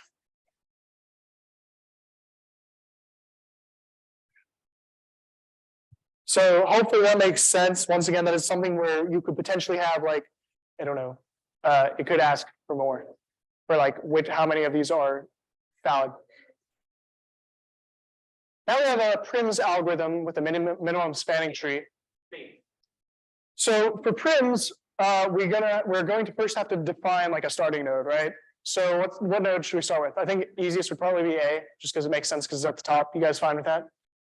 So if we start with A, what we're going to do is we're going to look at A, and we're trying to find the minimum spanning tree. So first of all, what is a minimum spanning tree? It's the weight is a fully connected graph, but it has the least number of edges possible, and it has the least weight possible. Okay, so that way we know how to get through the entire tree. In the case that we had to traverse every single node in the tree, we know how to traverse every single node in the tree with the least amount of weight. Okay, so let's say theoretically, we were looking at A as first. Okay, and we're going to find the minimum spanning tree off A. What we're going to do is we're going to look at the weights, and we're going to start with A. And we're going to look at the weights, and we're going to decide which weight is actually the lowest, right? So which weight is the lowest coming off of A? 2, right? There's 2 right here. So basically what we're going to say now is, well, we're going to have A to D, and that's going to give us 2 weight. Okay, so now what we're going to have is, when I do this, why did that erase it? Oh, I went to Kruskals. Not yet. We're almost there. I was wondering why that erased Okay, cool. So if we go to AD, right? We're going to basically highlight this right here. Well, my highlighting's bad, but notice that we have this. We have done that edge, right? So we have A and D. Now, after we do A and D, we're now going to see that basically, since we have both A and D, which options do we now have? Right, so we have this, and this, right? Because those are all the edges coming off of both A and D, which we have in our basically in our list. I guess theoretically you'd have like our unadded and our added list, right? Now, what are we going to do? What are we going to do to decide which weight to go after next? Are we going to go after the least one, or are we going to have to go after the least one added? Like, what are we going to do? Yeah, just straight the smallest one. And the reason we do straight the smallest one, and we don't like look at, like, for example, some people might think, oh, shouldn't you look at 2 + 3 is 5? But the thing is, we're already using 2 anyways, so because we're going to use 2 either way, it's just straight up look at the smallest one. So we're going to now go to 2, right? And we're going to see that our smallest 5, 8, 3, 9 is the 3. So now we're going to basically write down in our minimum spanning tree, we're going to have the DC, right? And that's going to be a weight of 3. And now what I'm going to do is I'm going to erase the green that we have. I'm going to highlight this right here. We have this. So now we have A, D, and C, right? And we have 2 and 3.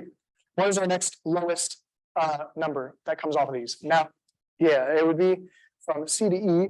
And that's because we have this one. We have all the ones coming off of C, and we have all the ones coming off of D. And we see that the next smallest one is the 1, right? So now we go CE.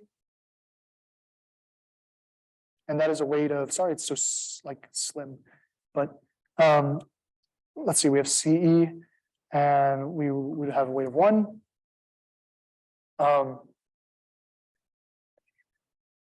We would basically go down like right here. And now finally, what do we do? What's our next lowest one? Let's see, so we have 2, 3, 1, so we have 9, 4, 7, 8, 5, and we have 4, right? So 4 is our final smallest one. And I believe after that, notice that we have 1, 2, 3, 4, 5. All 5 vertices are now connected. So now we have EB is going to be 4. So now if we add these all up, well, now what would we get for our total weight of our minimum spanning tree? It would be 2 + 3 is 5, + 1 is 6, + 4 is 10. So we'd have the total weights.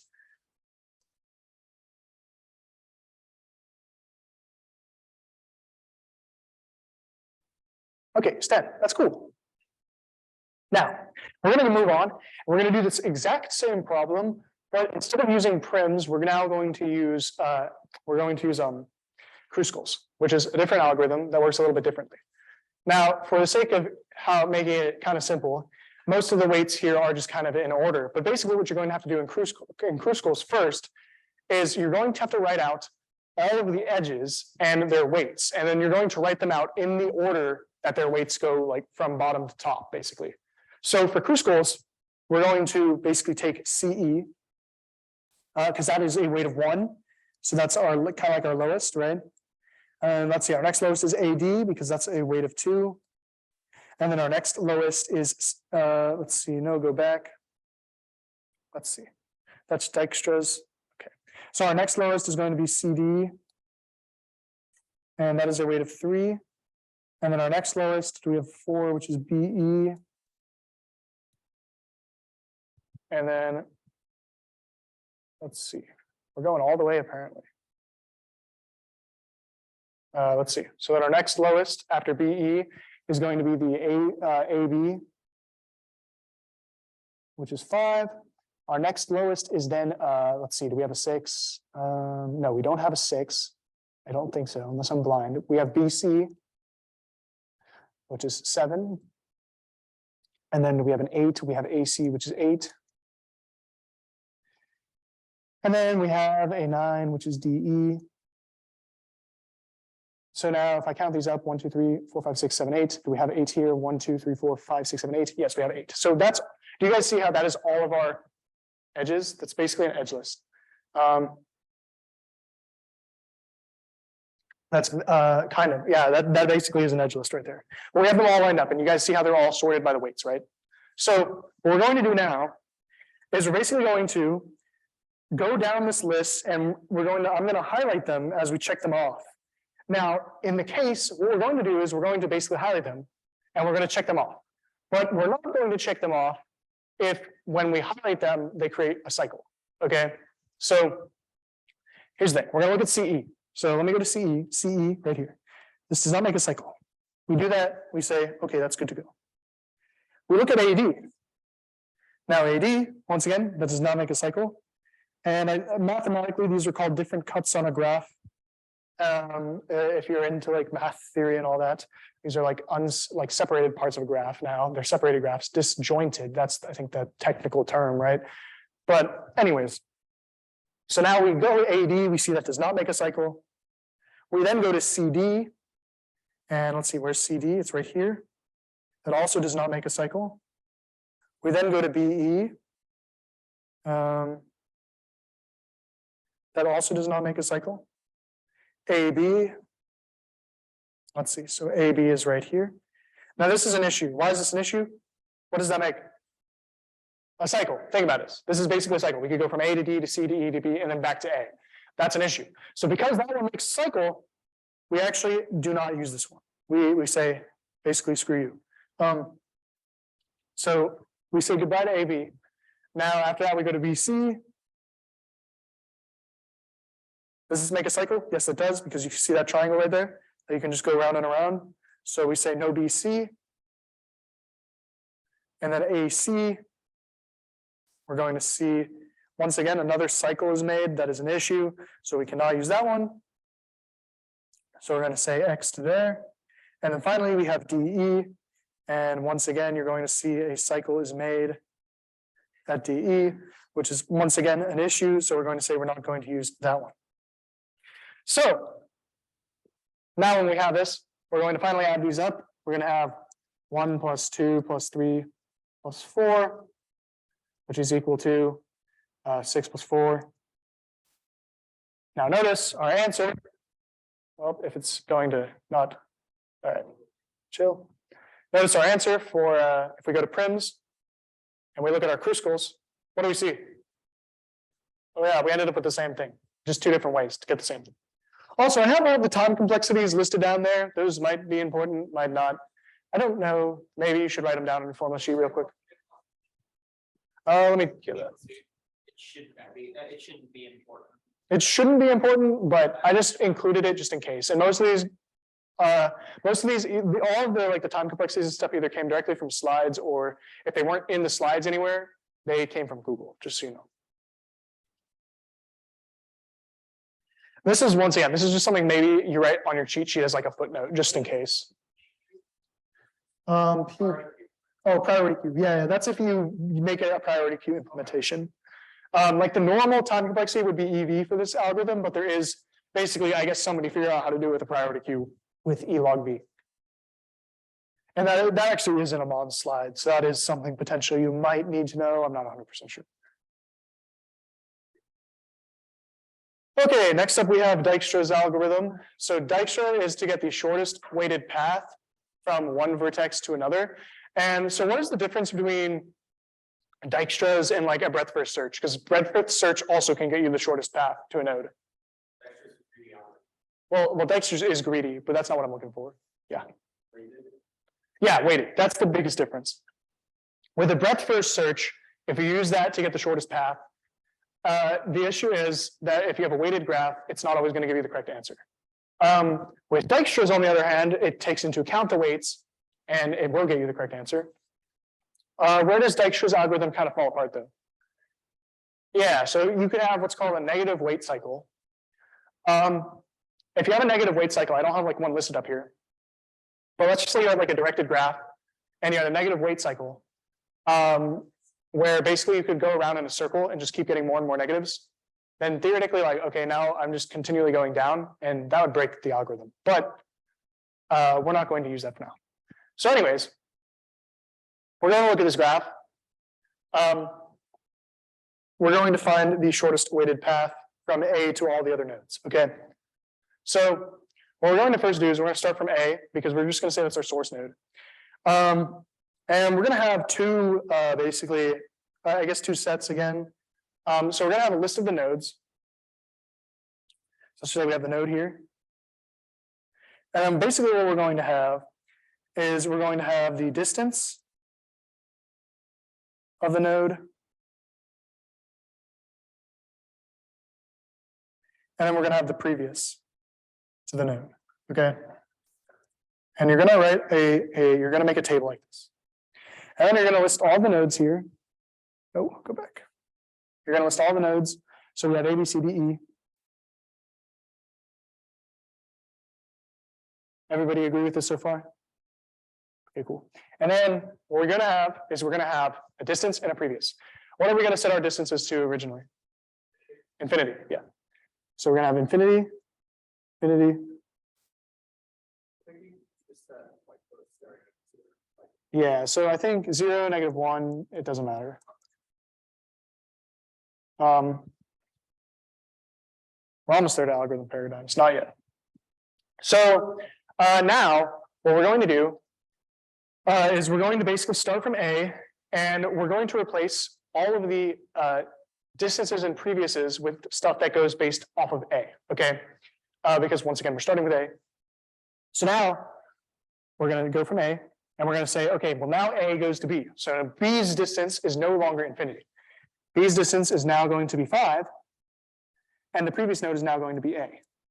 And I'm not going to erase here because I feel like if I erase and just write the distances and stuff, for people that I post the slides for later, it'll kind of take away from their ability to like see the algorithm go through the steps.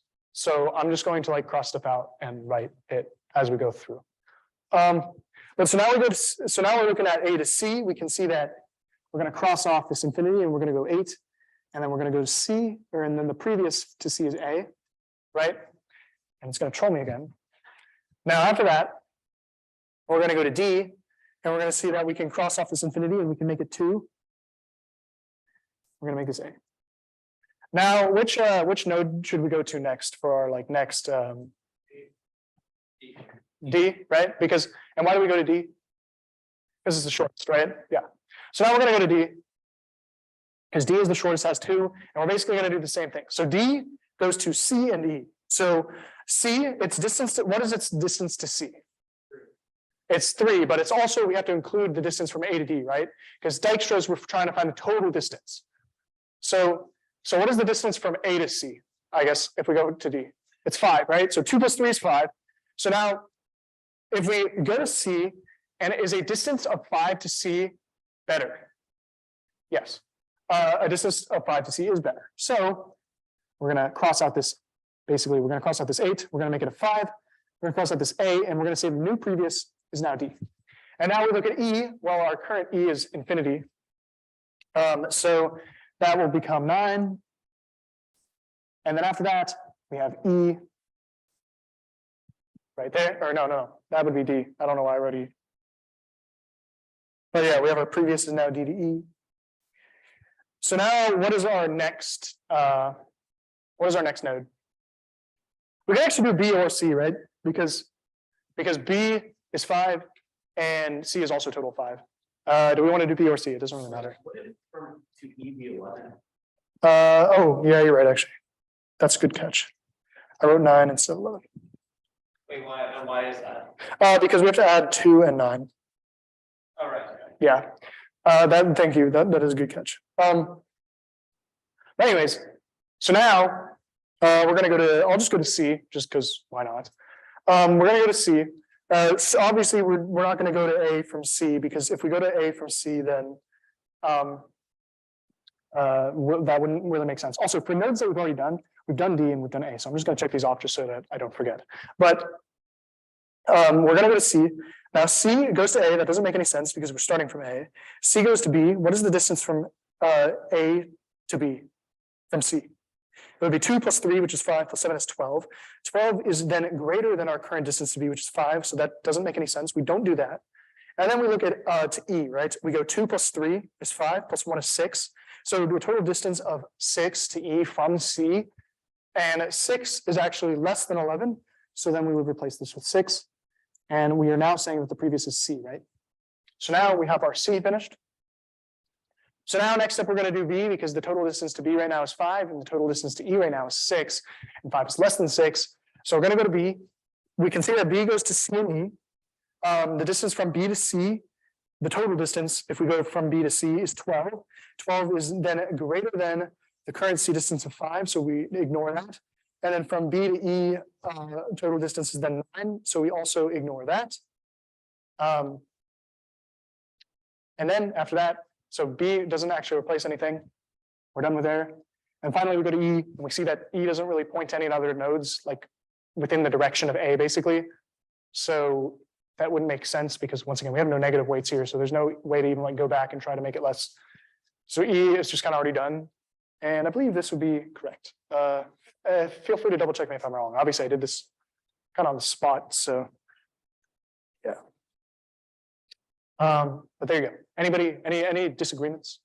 Nobody, everything's fine. So let's see. So if we're okay, so what are you asking? Like, are you asking how do you get to E? It's like, you went from A to D, right? Yeah, I went from A to D, All right, what's A to C? D to C. Now where'd you go from there?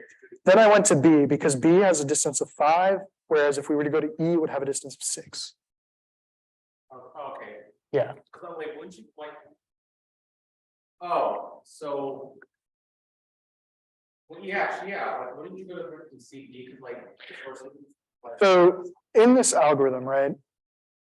We're looking at this plus this plus this. So that would be a distance of 6, right? But the reason I went to B was because this is a distance of 5. Just to go to B from A.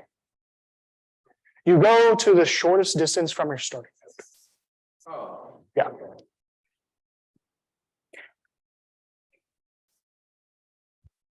All right, does that make sense to everyone? Dijkstra's kind of a confusing algorithm. For like the longest time, I thought this thing was pronounced Dijkstra's, and then I realized I was wrong. But anyways, moving on. Now we have algorithm paradigms, and part of algorithm paradigms, which has its own entire section, is also greedy algorithms. But we're getting close, so we're almost done. So we have, in order to understand algorithm paradigms, you first need to, once again, understand some basic context background. So problems are going to have constraints. For example, maybe you need to pass tests, maybe you have a time requirement. If you remember in one of our last programming quizzes, there's like the time leaderboard. So that's an example of kind of like looking at times.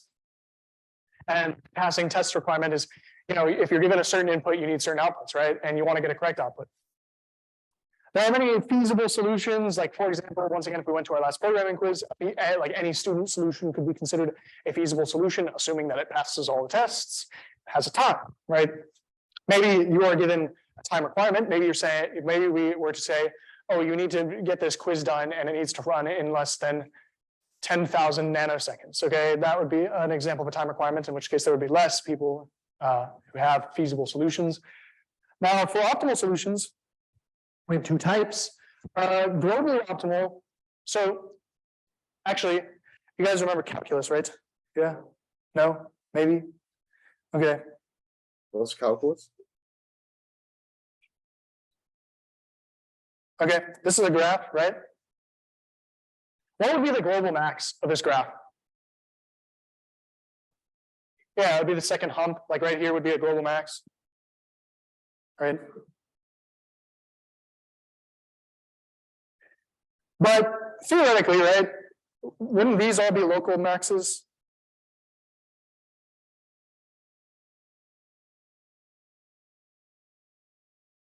And then technically this would also be a local max, right? So that's basically what this is, but now we're talking in programming context. We're saying theoretically there are algorithms that will find maxes in like certain subsections, and they technically are maxes, but maybe they aren't actually the real like complete maximum. Okay, so I think Aman, he gave this example in class actually. Once again, if we were looking at the student submissions of a programming quiz, maybe the global max is the person with the fastest running code, but then our locally optimal maxes are just basically all submissions that are on time. Makes sense, right?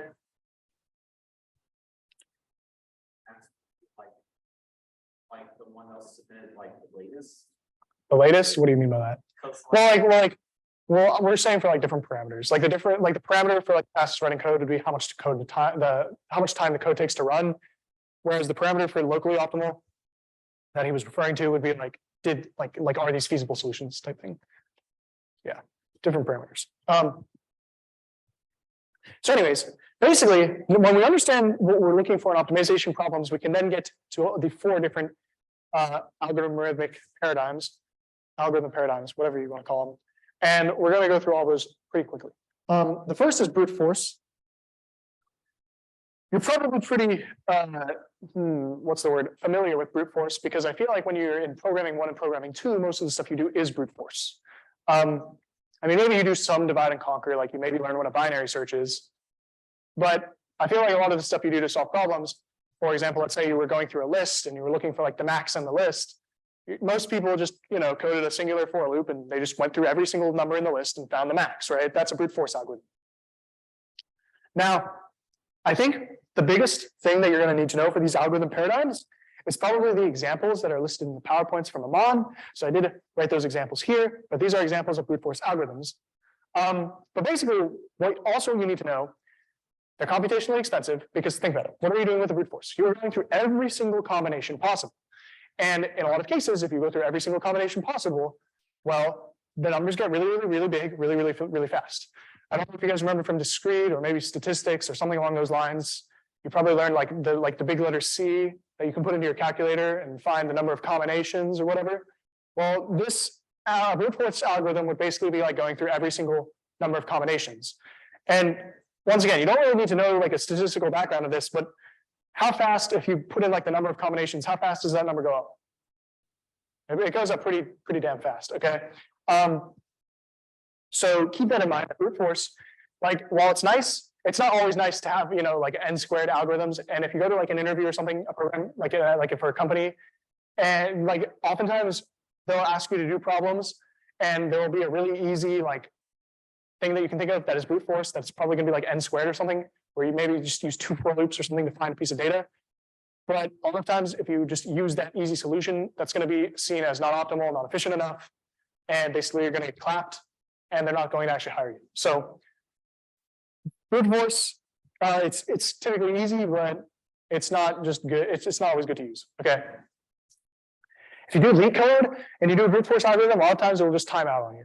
Like it just won't even run. It'll just say your solution is too garbage. Like, yeah. Anyways, then we also have divide and conquer.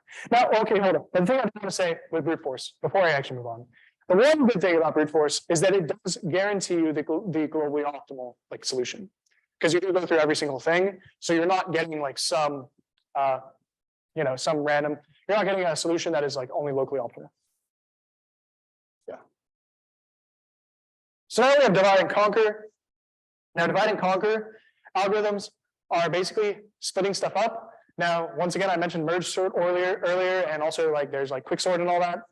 I don't know if you guys remember peak finding from the beginning of the year. We went over peak finding. It was like maybe part of one lecture. I highly doubt it'll show up on the exam, but it is an example of something that is divide and conquer. So I wanted to put it on here. And then there's just like binary search, like I mentioned earlier, that's something from programming 1 and programming 2. But basically what you're going to do is you're going to break everything up and you're going to divide it into subcomponents. And then you're going to find the results of those subcomponents. And then after you get the results of those subcomponents, you're going to find those results. Once again, I think I mentioned this earlier, but basically for divide and conquer, like a lot of times the solution or the time complexities end up being logarithmic. You're almost guaranteed to have a logarithmic somewhere because you just keep like dividing by 3, for example, or 2 or whatever.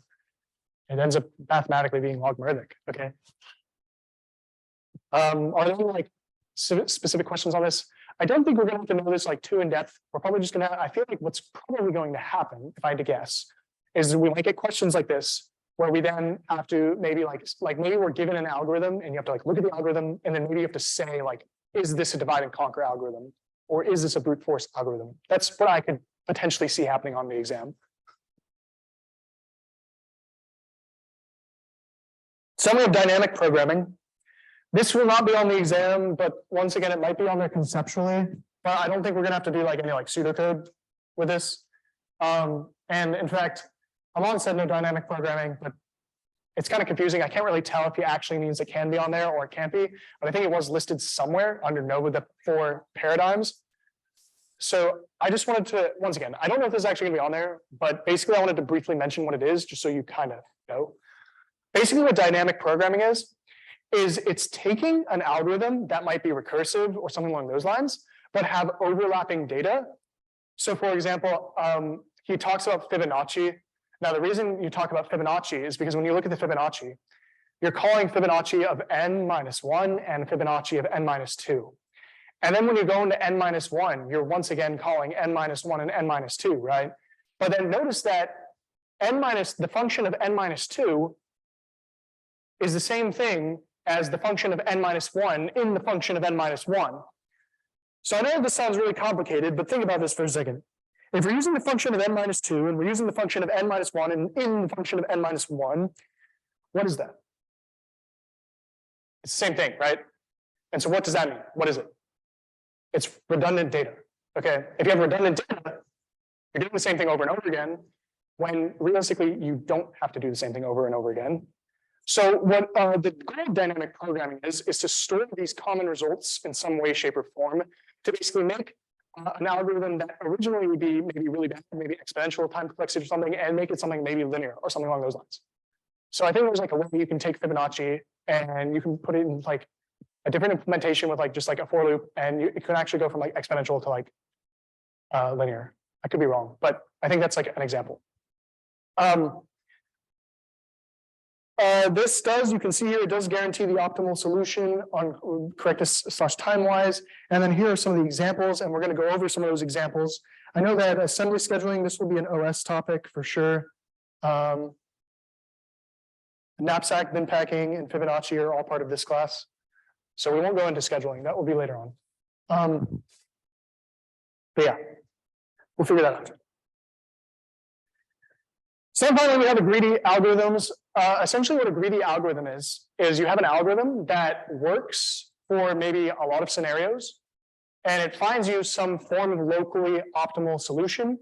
But the thing is, this greedy algorithm, it will not always guarantee the globally optimal solution. It's basically a method that like you could basically think of in your head and you could do. And maybe you think, okay, well, this will almost always, this makes some presumptions, it assumes some things, but it'll generally give you like some form of maxima, okay? Once again, I'll always give you a local maxima. So I think Aman gave an example when he was in class. He was like, let's say we wanted to find the maximum in a binary search tree, but we didn't want to search through every single node. An example of a greedy algorithm would just basically be continually go right until we find a max, right? And that way we don't have to look through every single node to find a max, and that's for that's just for like a non-balanced tree, not even a binary search tree, just binary tree. But anyways, so maybe we just keep going down the right side. Okay, we'd find the max on the right side, but that wouldn't technically be the real max because maybe there's a number larger than it on the left or something along those lines, but yeah. Just on any tree. I don't even know why I said binary tree, but you get what I'm saying. I am going to go over more examples of this in a second, though.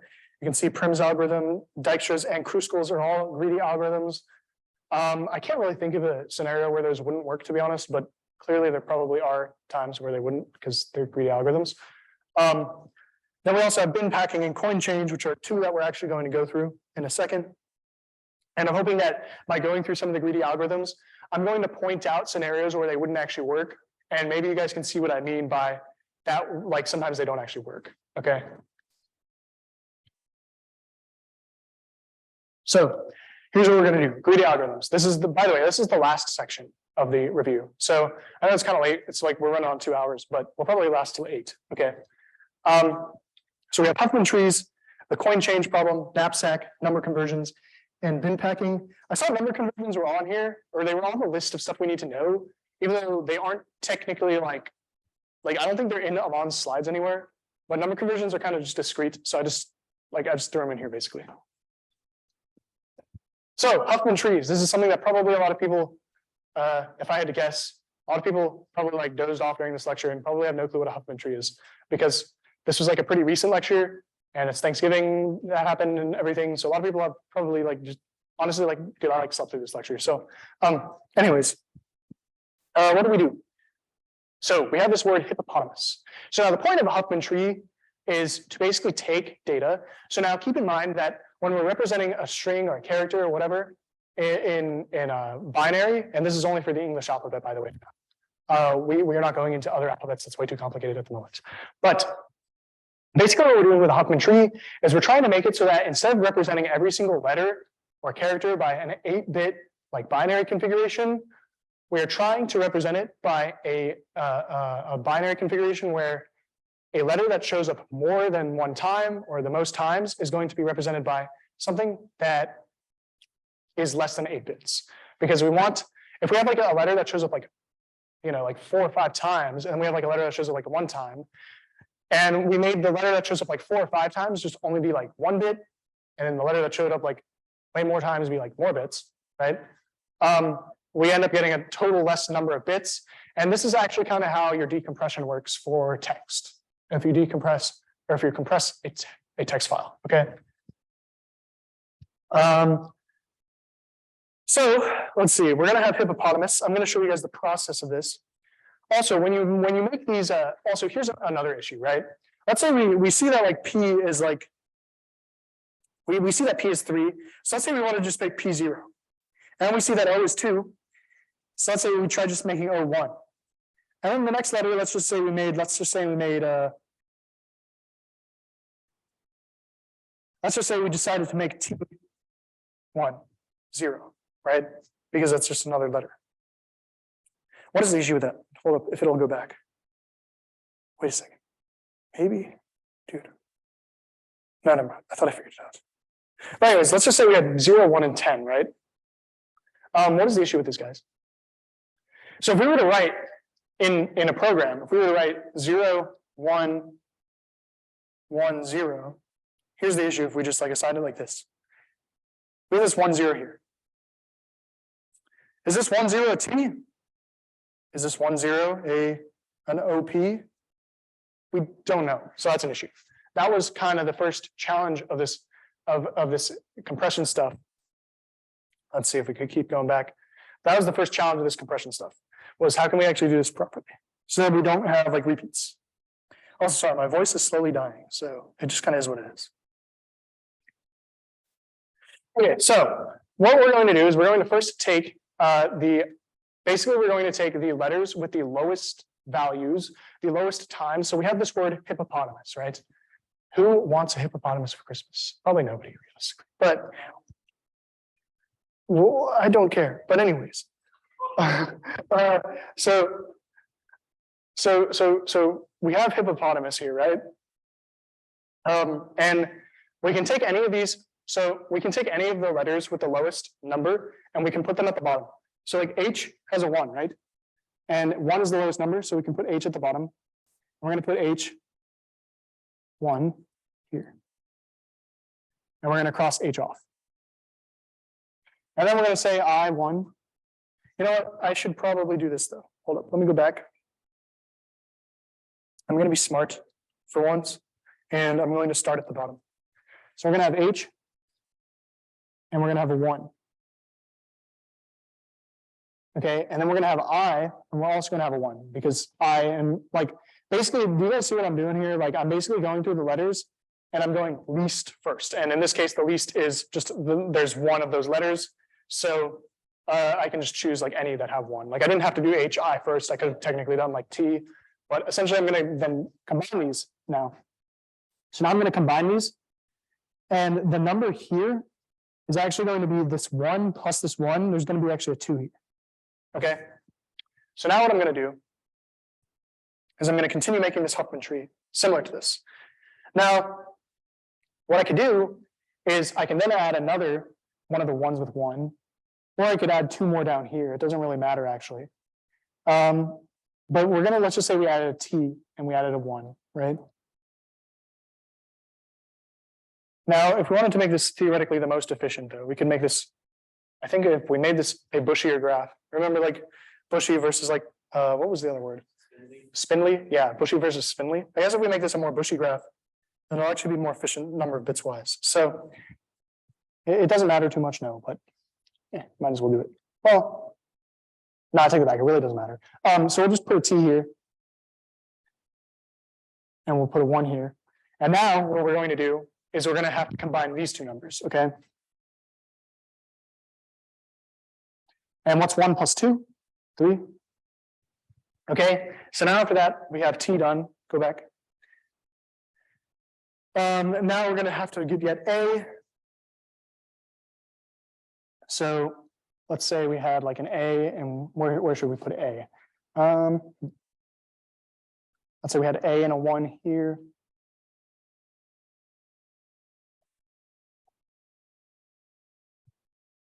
We're just going all over the place again. We had A and 1 here, and this would become 4.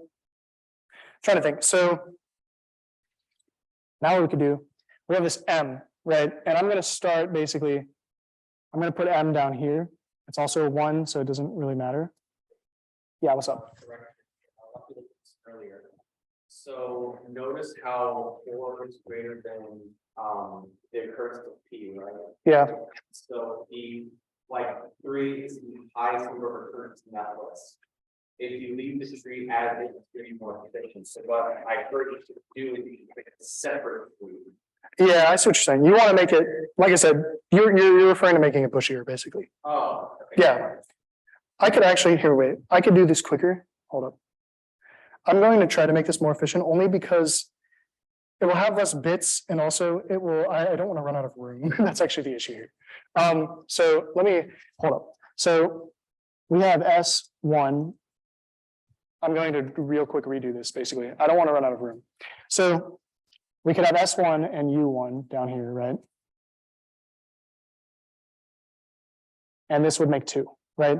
And we want to make this a little bit bushier. So instead of having like just 1 at the bottom, I'm going to have basically 2 pairs at the bottom.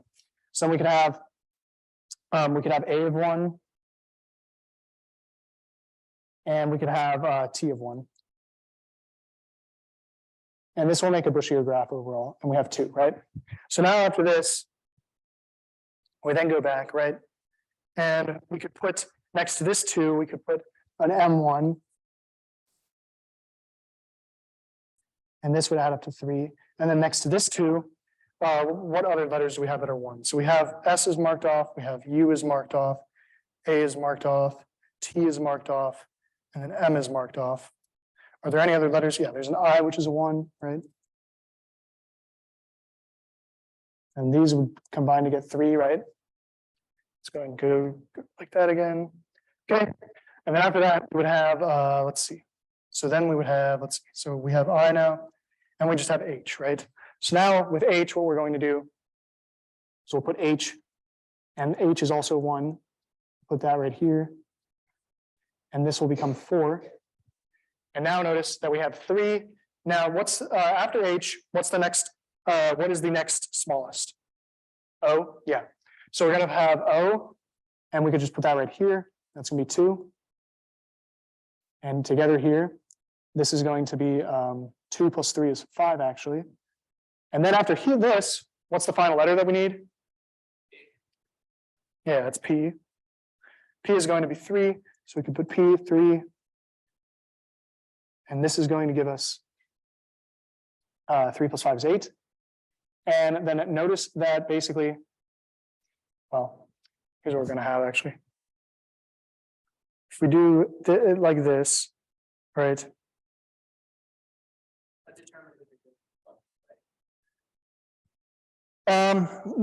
Realistically, that doesn't actually like matter. Basically, we're going to have a 12 up here.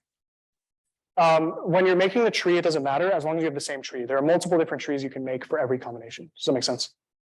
I have a feeling that when we're given questions on this, we'll probably be given a tree and then asked to probably say like what the code for a given word is, which is about what I'm about to go over.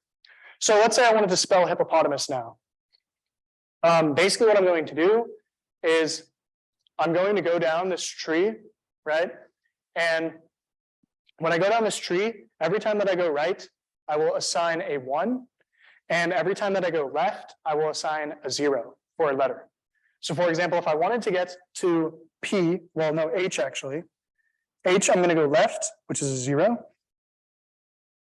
And Then after that, I'm gonna go right, which is a 1. So this is our H. Okay, do you guys see that? If it'll stop going, come on. But then after that, we have an I. So I, we're gonna go right, right, left, left. So it's 1, 1, left, left. So this is an I.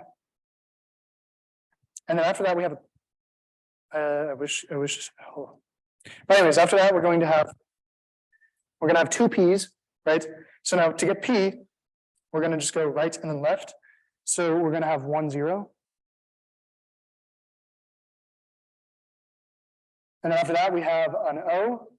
Now O is gonna be right to right. So that's gonna be 2 1s. And then after that, we have another P, which is gonna be a 1 and a 0, like we mentioned earlier. And then after that, we have another O, which is 2. Wouldn't O be 1, 1, 1? Where O? So we have 1, 1. Oh, yeah, you're right. Yeah. So yeah, that was just my mistake. Let's see. Yeah, we have 1, 1, 1. And then after that, so we have hip, O, pot, and we have a T. So T is going to be 1, 1, 0, 1, 1.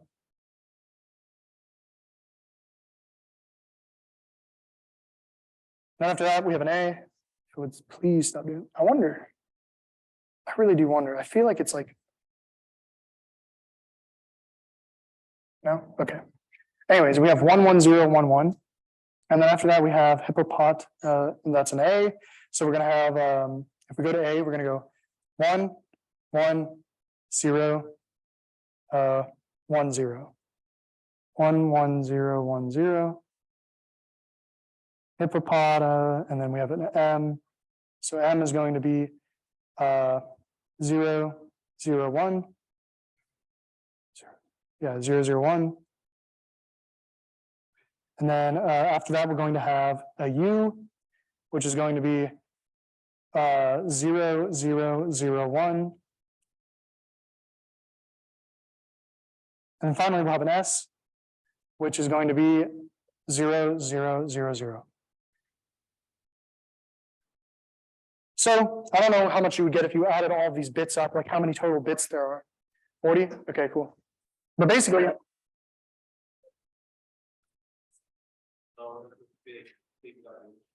the entire PowerPoint just died. Let's see. Finally skip past the end of this presentation. Hold up. Let me get that PowerPoint back on. Yeah, the thing just. Let's see. Current slide, and let me get the share back on real quick. We aren't done yet, unfortunately. Anyways.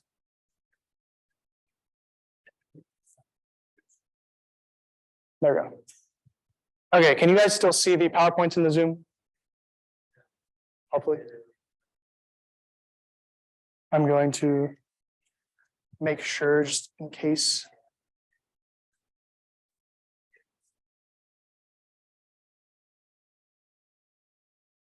Okay, anyways, we're going to continue on after Huffman trees.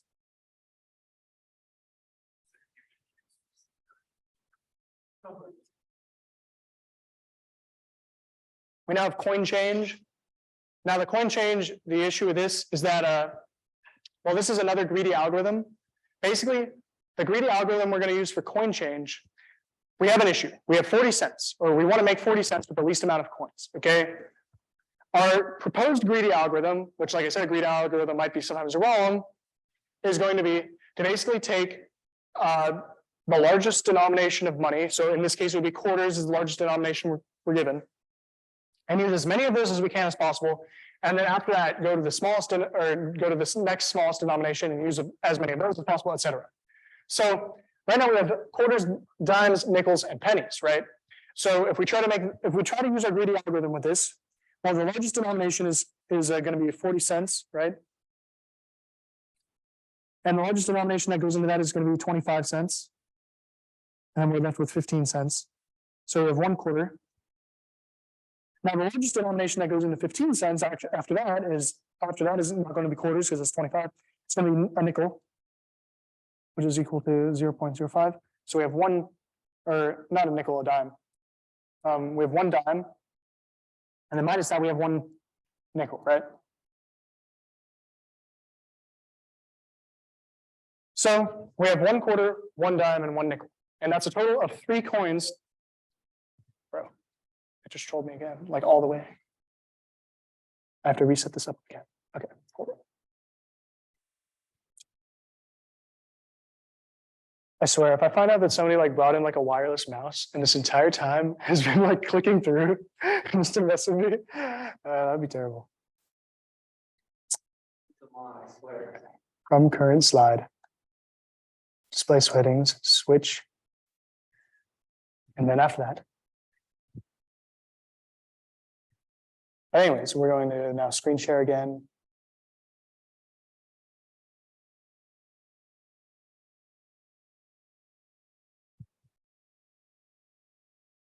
So anyways, so now what we have here is we have the next question. What happens though if we're told that we don't have nickels? Hopefully you guys can all see the screen again. Yeah, I think you can. So yeah, we're good. So what happens if we only have nickels or we don't have nickels? So what we're going to do is we're going to use the same greedy algorithm. So we're going to have 0.4 minus 0.25. We're going to get 0.15. And we're going to get 1 quarter. And we're going to do minus 0.10, and we're going to get 0.05, and we're going to have 1 dime.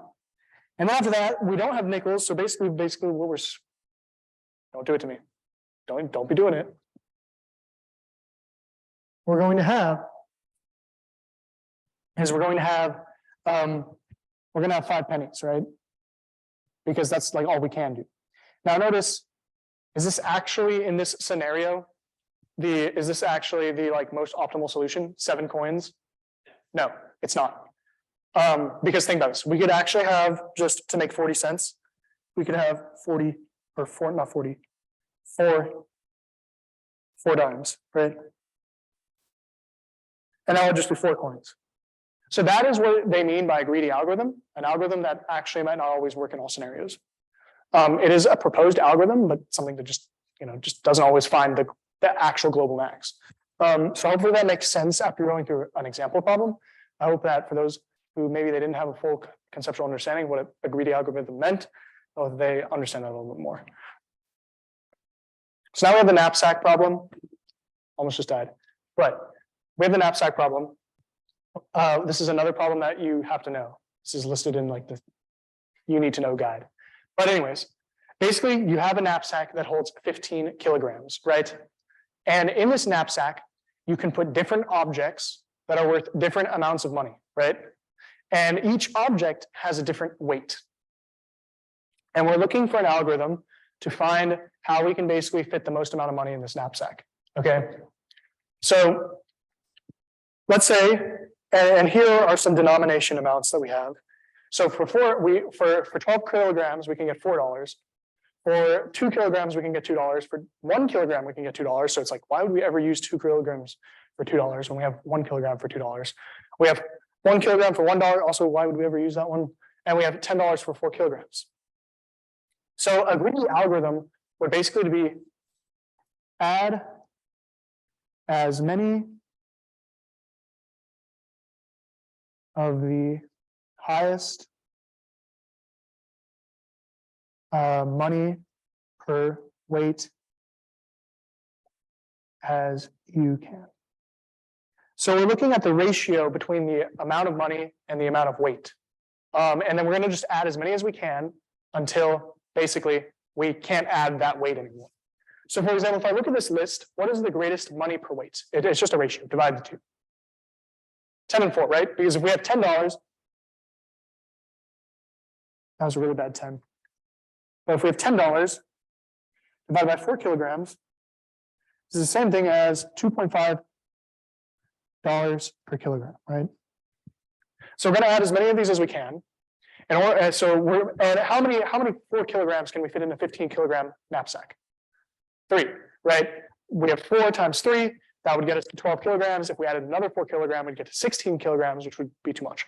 So basically we have 3 4 kilogram objects. And that is gonna be $10 for 4 kilograms, right? No, oh, wait, we're not doomed. Okay.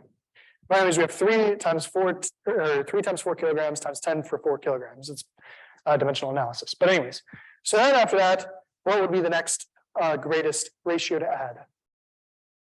I think it's 1 kilogram for $2, right? And we can add 3 of those. So we're going to add 3 of the 1 kilogram objects times $2 per 1 kilogram. And then our knapsack is full. So what we'll end up getting, if we do the dimensional analysis, we get 3 times 10 is $30 plus, this is 2, right? Yeah. I just wrote that really bad. But 3 times 2 is $6. And so we end up getting, with this greedy algorithm, we end up getting $36 in our 15 kilogram knapsack. So hopefully that question makes sense. And we will go to the next one in just a second. I have to reshare this again.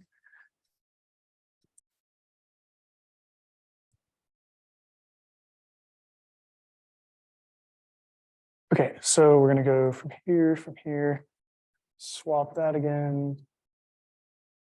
And we're going to go share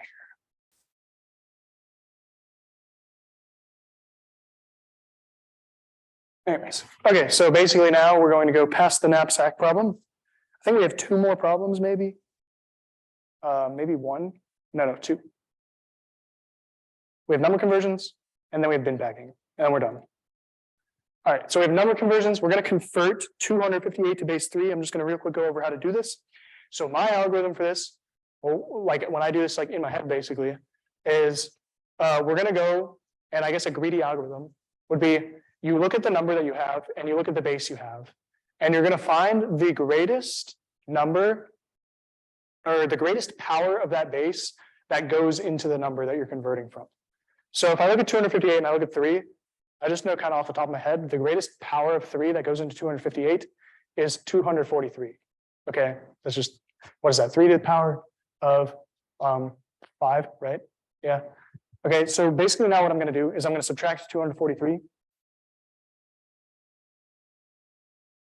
And we're going to get from 243, 8 minus 3 is 5, 5 minus 4 is 1, 2 minus 2 is 0. So we get 15, right? So we have 1, 3 to the power of 5, right? And now we're going to say, what's 3 to the power of 4? Like 81, right? Go back. So do we have any 81s available in this if we have 15 left? No 81s, right? Because that we just don't. I don't know what else to tell you. And then we also have no 27s because that's 3 to the power of 3. Okay. Now we get 3 to the power of 2. What's 3 to the power of 2? 9, right? How many 9s can we put into 15? 1 9. So we're going to subtract 1 9. 15 minus 9 is 6. So we get 1, 3 to the power of 2. And then after that, we have, well, how many power, now what's 3 to the power of 1? Just 3. How many 3s can we put into 6? 2. So we're going to subtract 6 and we're going to get 0. And we're going to say 2, 3 to the power of 1s. Now, don't forget when you're converting to number systems, you also have to do the power of 0, which is 1, because you might not have something that is easily divisible like this. So we also need to put 0, 3 to the power of 0s, basically. Then after that, we just 1, 0, 0, 1, 2, 0. So it's 1, 0, 0, 1, 2, 0 is 258 in base 3. You got to do this to me again. Yeah. I'm trying, guys. We have one more slide. So if we can get through one more slide, we will be good.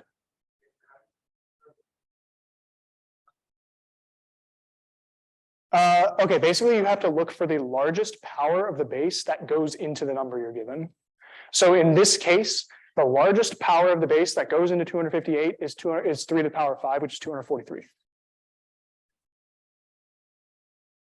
Let's see, back to screen sharing. I have to do the screen sharing every time because I can't stop sharing the screen because I need the recording for everyone else who watches this later. But anyways, we're almost done. So past the number conversions. So now our final problem is bin packing. We have 2 ways that we can do bin packing. Basically, bin packing is you have a certain storage space, and then you have objects that take up that amount of space. So I just put liters up here. I think in Amon's examples, he did units. I just put liters because it's volume, whatever. But basically, we're trying to use a greedy algorithm to find how many bins it's going to take to store these objects. So there's two greedy algorithms he talked about. The first greedy algorithm is first fit, where you just put it into the first box that can fit it. So if we have 18 liters of space, right, and we do a first fit, well, we're going to have an 18-liter box. So this is first fit. We have an 18-liter box. And we can first put a 12-liter box in it. And then after that, we can put a 2-liter. Like we have in this example, we're going 12-liter, 2-liter, 16-liter, and 6-liter. Now, the thing is, we put 12 and 2 in, and we have 14 liters. When we get to the next 16 liters, we can't put that in the same box, can we? We have to put that in a new 18-liter box because that does not fit. So we have 18 liters, and we have now 16 liters. And when we get to 6 liters, well, 16 plus 6 is 22, that's above 18. It's 22 liters. So essentially what this means is that we have to, once again, add a new box for this 6-liter box. We have something like this, 6 liters, and we have 18 liters total. So notice we have 3 bins using the first fit algorithm, right? But then if we do the same thing and we use the best fit algorithm, instead we're going to look for the boxes that allows for basically the least amount of leftover space. So what we're going to do is we're going to have this 18-liter box. And this will force us to first scan. Basically, we'll have to look at all of our numbers first. We're going to have to look at 12, 2, 16, and 6 and figure out what are the highest ways we can get to 18 with these numbers. So 12 plus 2, for example, is 14. That's not that close to 18. 12 plus 16 is above 18. 12 plus 6, on the other hand, that is 18. So that's the closest we can get to 18. So in this first 18-liter box, we're going to put in a 12-liter and a 6-liter, right? So we're going to put in a 12-liter and a 6-liter. And then after that, we can see it also when we have our remaining 2, our 2 and our 16, 2 plus 16 is 18. That also can fit in one 18-liter box. And that will look something like this, 2 liters down here, 16 liters here, and we have 18 liters. So notice that by the best fit scenario, we do have basically, we have only 2 boxes used. If I get back to that real quick. And I don't have to use the pen anymore, so I'm going to put this down. But anyways, so we're gonna, let's see from current slide. And we're going to share this one more time.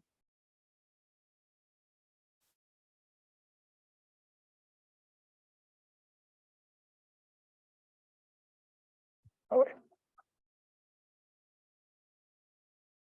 I'm gonna go to Zoom.